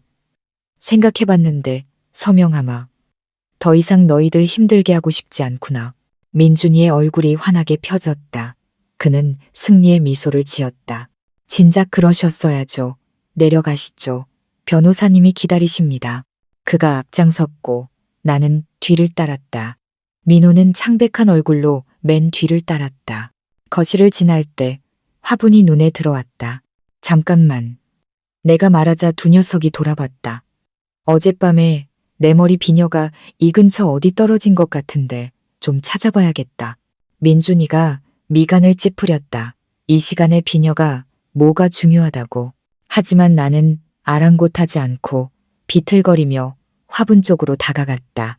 화분 가장자리를 짚고 몸을 숙여 찾는 척했다. 떨리는 손으로 흙 속을 더듬었다. 여기 있었다. 차가운 녹음기가 손에 잡혔다. 나는 그것을 손바닥에 쥔 채 재빨리 옷주머니에 넣었다. 찾으셨어요, 어머니? 안 보이는구나. 잃어버렸나 보다. 가자. 나는 박 변호사가 서류를 펼쳐놓은 식탁으로 걸어갔다. 안녕하십니까, 여사님. 금방 회복하셨네요. 그가 가식적인 미소를 지었. 고맙습니다. 시작하죠. 나는 펜을 잡았다. 손이 떨렸다. 이번에는 연기가 아니었다. 정말로 떨렸다. 서류 뭉치를 보았다. 글자들이 춤을 추는 것 같았다. 한자 한자 박선자라고 이름을 쓰기 시작했다. 최대한 느리게 썼다. 민준이는 팔짱을 끼고 서서 내 손을 뚫어져라 쳐다봤다. 조급해하는 기색이 역력했다. 첫 번째, 두 번째, 서류에 서명했다. 빨리 좀 하세요, 어머니. 그가 쏘아붙였다. 나는 고개를 들어 녀석의 눈을 똑바로 쳐다봤다. 민준아, 이거 다 서명하면 엄마는 이제 아무것도 없는 거니. 녀석은 멈칫했다. 무슨 말씀이세요? 다 서명하고 나면 엄마를 살려는 줄 거냐고 묻는 거다. 내 질문은 거실 한가운데 터진 폭탄과도 같았다. 공기가 멎었다. 박 변호사는 얼굴이 하얗게 질려 서류를 챙기기 시작했다. 여사님, 농담이 지나치시네요. 어서 마저 서명하시죠. 저도 바빠서. 당신도 바쁘겠지. 나는 그를 향해 돌아섰다. 당신도 저놈들 공범이잖아. 서류 위조하고 사기치는데 가담했지. 당신이 어디로 도망갈 수 있을 것 같아. 무슨 말씀이신지.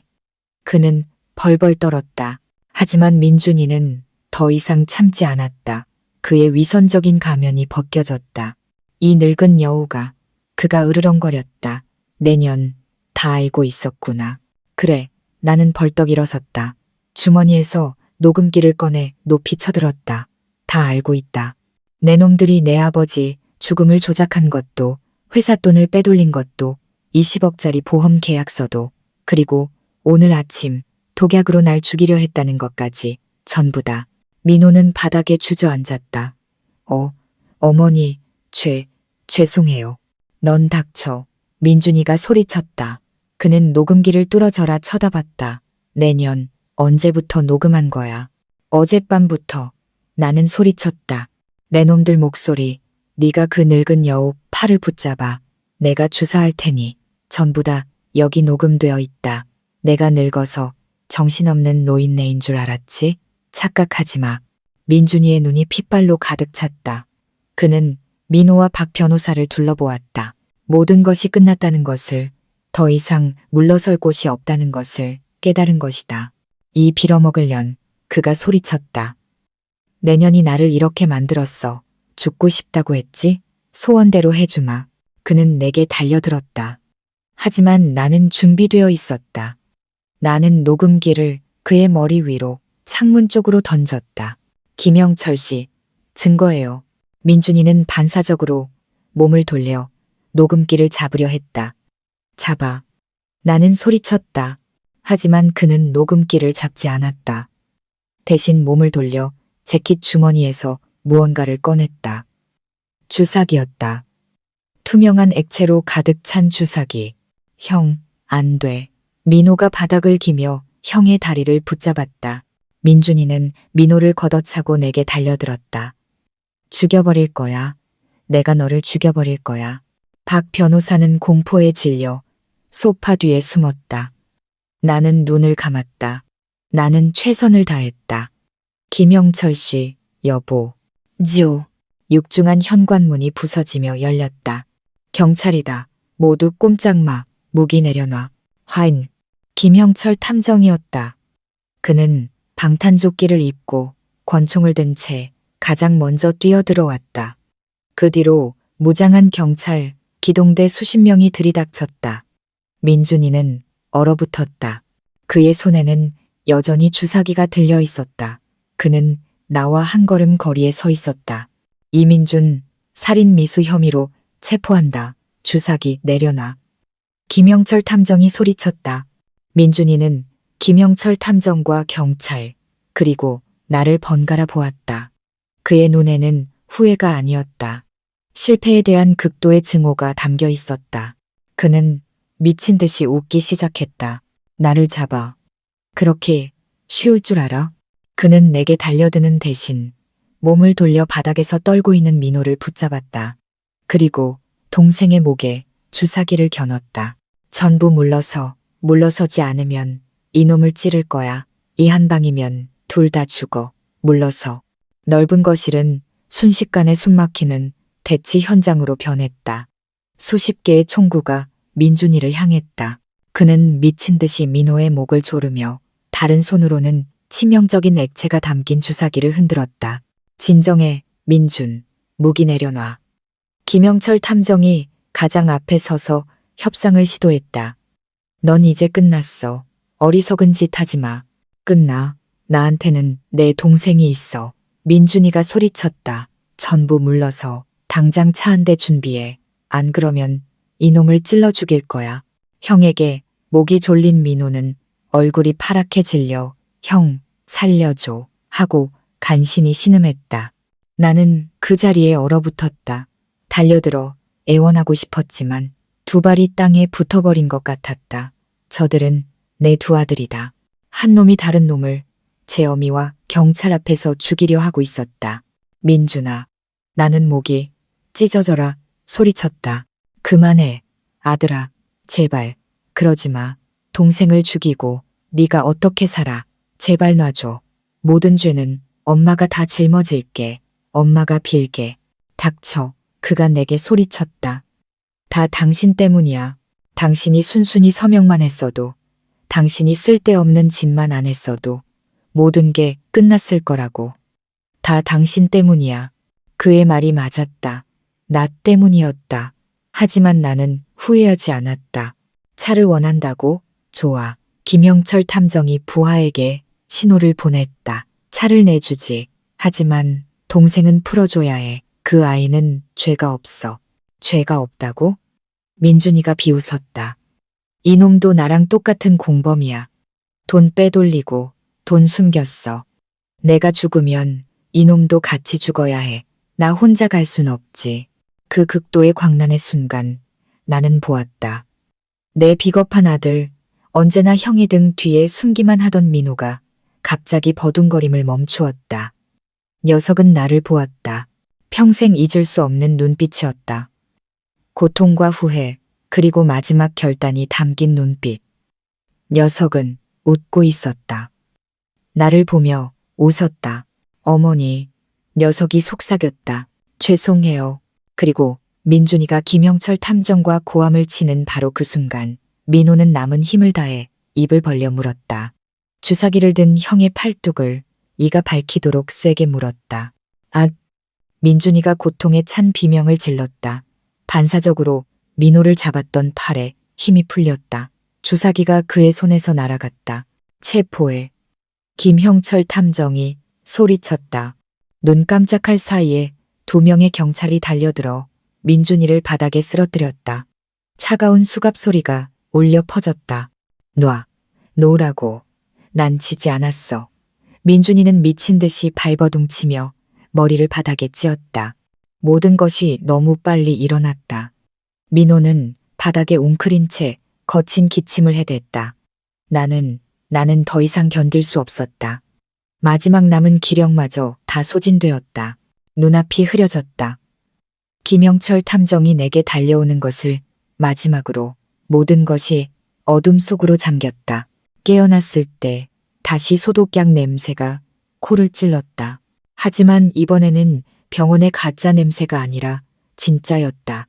나는 구급차 안에 누워 있었다. 창밖으로 가로등 불빛이 스쳐 지나갔다. 여사님, 정신이 드세요? 걱정스러운 목소리. 김영철 탐정이었다. 나, 민준이, 민호는. 나는 더듬거렸다. 놈들은 체포됐습니다. 이제 안전하십니다. 그가 따뜻한 물 한 컵을 건넸다. 의사 선생님께서 기력 쇠진과 정신적 충격 때문이라고 하셨습니다.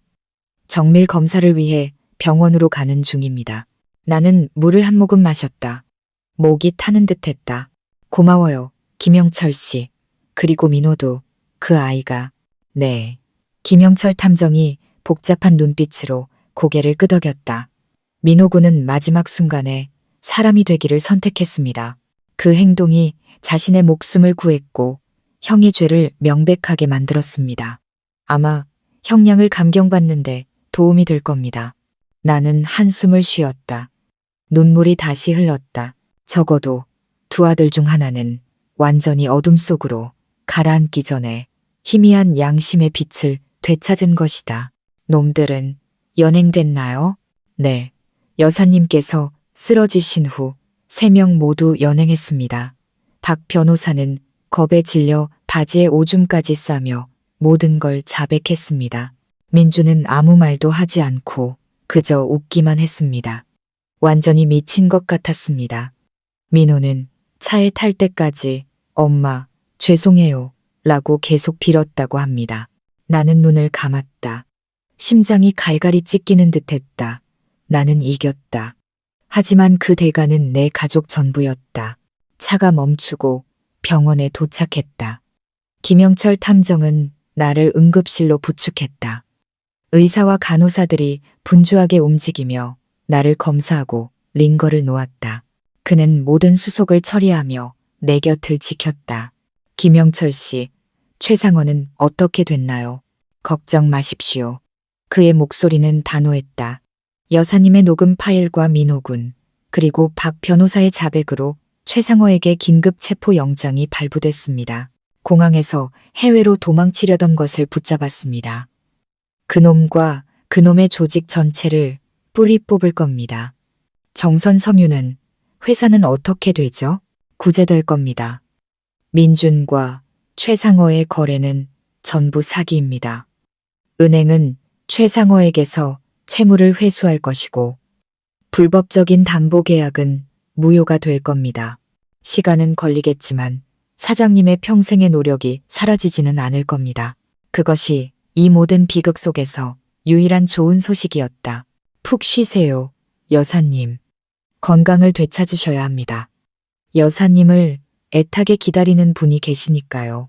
나는 그가 누구를 말하는지 알았다. 그이 정수 씨는 어디에 있나요? 지금 이쪽으로 오고 계십니다. 경찰 작전 중에는 안전한 곳에 계셔야 했습니다. 여사님께서 안전하다는 소식을 듣자마자 바로 출발하셨습니다. 그의 말이 맞았다. 나는 살아야 해. 그 사람을 위해 건강해져야 해. 내 인생에 남은 유일한 그 사람을 위해서. 나는 병원에서 하루를 보냈다. 잠만 잤다. 악몽에서 깨어나기 위해 잠을 잤다. 하지만 잠이 들 때마다 미친 눈빛의 민준이와 후회의 눈물을 흘리던 민호가 보였다. 식은땀을 흘리며 깨어나기 일쑤였다. 남편은 면회가 허락되지 않았다. 사건이 아직 진행 중이라 우리 둘 다 보호가 필요한 중요 증인이기 때문이었다. 김영철 탐정만이 유일하게 출입이 허락되었다. 그는 죽과 우유를 가져다 주었다. 그는 마치 진짜 아들처럼 나를 정성껏 돌봐주었다. 다음 날 아침 의사는 내가 안정을 되찾았다고 했다. 김형철 탐정이 퇴원 수속을 밟으러 왔다. 어디로 가나요? 집으로. 아닙니다. 그는 고개를 저었다. 그 집은 이제 사건 현장입니다. 돌아갈 수 없습니다. 제가 한 곳으로 모시겠습니다. 나는 말없이 고개를 끄덕였다. 나 역시 그 끔찍한 기억이 가득한 집으로 돌아가고 싶지 않았다. 김영철 탐정은 평범한 승용차를 몰았다. 그는 나를 태우고 시끄러운 도심을 벗어났다. 어디로 가는 건가요? 가보시면 압니다. 사장님께서 두 분을 위해 미리 준비해 두신 곳입니다. 차는 강과 나무가 있는 교회를 향해 달렸다. 공기가 한결 맑았다. 나는 길 위에서 아무 말도 하지 않았다. 머릿속은 온통 뒤죽박죽이었다. 나는 아들을 잃었고 가정을 잃었고 평생을 살아온 집을 잃었다. 내게 남은 것은 무엇인가? 김영철 탐정이 내 생각을 읽은 듯 말했다. 여사님, 인생이 때로는 참 가혹하죠. 하지만 사장님께서 제게 이런 말씀을 하신 적이 있습니다. 자신의 가장 큰 재산은 정선 섬유가 아니라 바로 여사님이라고요.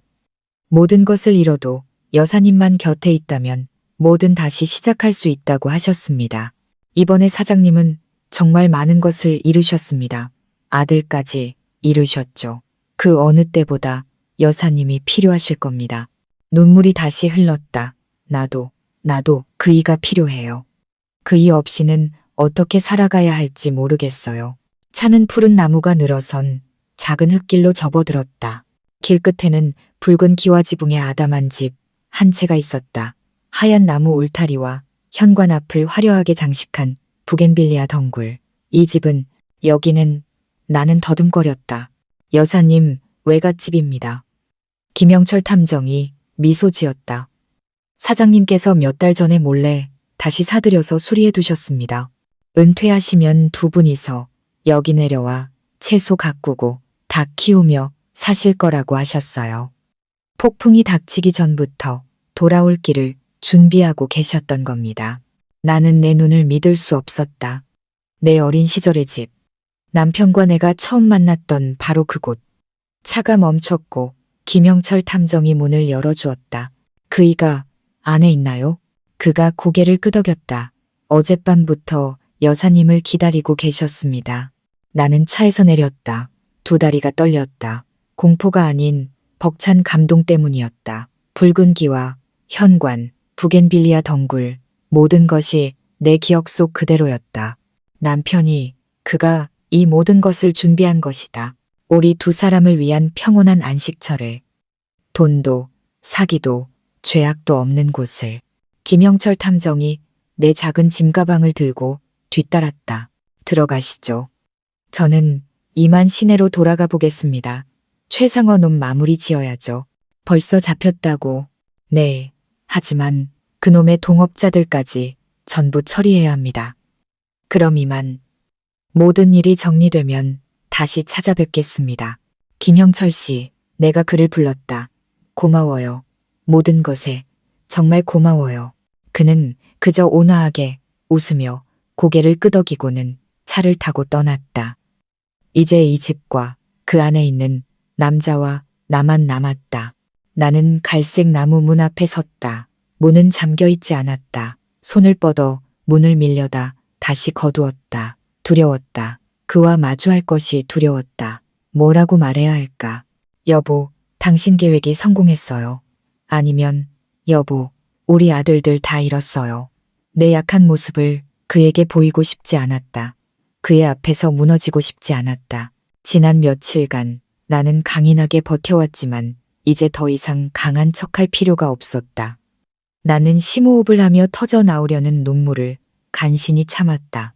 떨리는 손을 뻗어 문에 채 닿기도 전에 끼익 소리와 함께 문이 안에서부터 천천히 열렸다. 남편이 서 있었다. 그는 달려나와 나를 껴안지 않았고 나도 그의 품에 뛰어들지 않았다. 우리는 그저 문지방 하나를 사이에 두고 서로를 바라보며 서 있었다. 살아있는 내 남편. 그는 너무나 야위어 있었다. 하얗게 센 머리는 헝클어져 있었고 잠 못 이룬 두 눈은 퀭하고 붉게 충혈되어 있었다. 그의 얼굴에는 고통과 자책의 깊은 주름이 패어 있었다. 그 역시 나처럼 떨고 있었다. 선자, 그가 내 이름을 불렀다. 목소리는 쉬어 있었고 갈라져 있었다. 여보, 나 역시 그 한마디밖에 할 수 없었다. 지난 며칠간 애써 버텨온 모든 힘과 용기, 분노가 순식간에 사라졌다. 나는 더 이상 사건을 조사하던 박선자도 악마와 맞서던 박선자도 아니었다. 인생 최대의 폭풍을 지나 마침내 집에 돌아온 지친 늙은이일 뿐이었다. 두 무릎에 힘이 풀리며 주저앉았다. 남편이 비틀거리며 달려와 나를 부축했다. 여보, 괜찮소? 그가 나를 품에 안았다. 나도 그의 앙상한 등을 끌어안았다. 우리는 부겐빌리아 꽃이 만발한 현관 앞에 주저앉았다. 그리고 울음을 터뜨렸다. 가짜 장례식장에서의 통곡이 아니었다. 너무나 많은 것을 잃어버린 두 늙은이가 마침내 서로를 되찾고 흘리는 흐느낌이었다. 나는 당신이 죽은 줄 알고 느꼈던 공포에 울었고 두 아들의 잔인함에 울었고 내 자신에 대한 자책감에 울었다. 남편도 울었다. 그는 내 머리에 얼굴을 묻고 속삭였다. 미안하오, 여보. 정말 미안하오. 나는 실패한 아버지요. 죄 많은 남편이요. 당신을 혼자 두게 하고 내가 그런 말 말아요. 나는 고개를 들어 그의 젖은 눈을 보았다. 당신은 틀리지 않았어요. 당신이 그렇게 하지 않았다면 나는 죽었을 거예요. 우리 둘 다 죽었을 거라고요. 이안. 하지만 아이들이, 선자, 우리 아이들이, 그가 다시 흐느꼈다. 민준이, 민호, 내 손으로 아이들을 감옥에 보냈소. 나는 주름진 손으로 그의 눈물을 닦아주었다. 여보, 놈들은 아주 오래전에 이미 우리 아들들이 아니었어요. 당신의 회사를 거덜내던 그날부터 그 빌어먹을 보험 계약서에 당신 서명을 위조하던 그날부터 그리고 나를 죽일 계획을 세우던 그 밤부터 놈들은 우리 아들들이 아니었어요. 나는 그의 손을 꽉 잡았. 당신이 놈들을 감옥에 보낸 게 아니에요. 당신은 나를 구했고 당신의 회사를 구했고 민호의 마지막 남은 양심을 구한 거예요. 남편은 멍하니 나를 쳐다봤다. 맞아요. 나는 고개를 끄덕였다. 마지막 순간에 민호가 민준이를 물어서 저를 구했어요. 울면서 제게 미안하다고 했어요. 여보, 우리는 아들을 잃었어요. 정말로 잃었지만 전부를 잃은 건 아니에요. 적어도 민호는 후회할 줄 알았으니까요. 우리는 그렇게 낡은 집의 문턱에 앉아 서로에게 기댄 채 한참을 있었다. 따스한 아침 햇살이 부겐빌리아 위로 쏟아졌다. 한참 후 눈물이 마르자 남편이 떨리는 목소리로 물었다. 여보, 나를 원망하시오. 나는 고개를 저었다. 원망했어요. 나를 속인 당신을 원망했지만 지금은 당신이 너무 안쓰러워요. 당신은 나보다 몇 배는 더 아플 테니까요. 나는 작은 집을 둘러보았다. 이 모든 걸 언제 준비했어요? 몇 달 전부터 그가 나직이 말했다. 민준이를 의심하기 시작했을 때부터 생각했소. 무슨 일이 생겨서 회사를 다 잃더라도 당신이 돌아올 곳 하나는 남겨둬야겠다고. 우리 둘만 있을 수 있는 곳으로. 나는 눈물 속에서 웃음이 터졌다. 당신은 언제나 한 발 앞서 걱정이라니까. 남편이 내 손을 꽉 잡았다. 우리는 자식을 잃었지만 서로가 있소. 이 집이 있고 이 꽃들이 있소. 김영철이 회사를 구할 수 있을 거라고 했지만 이제 나한테는 필요 없소. 내 가장 큰 사업은 당신이었소. 당신만 여기 내 옆에 앉아 있으면 나는 모든 것을 가진 거요. 나는 그의 어깨에 머리를 기댔다.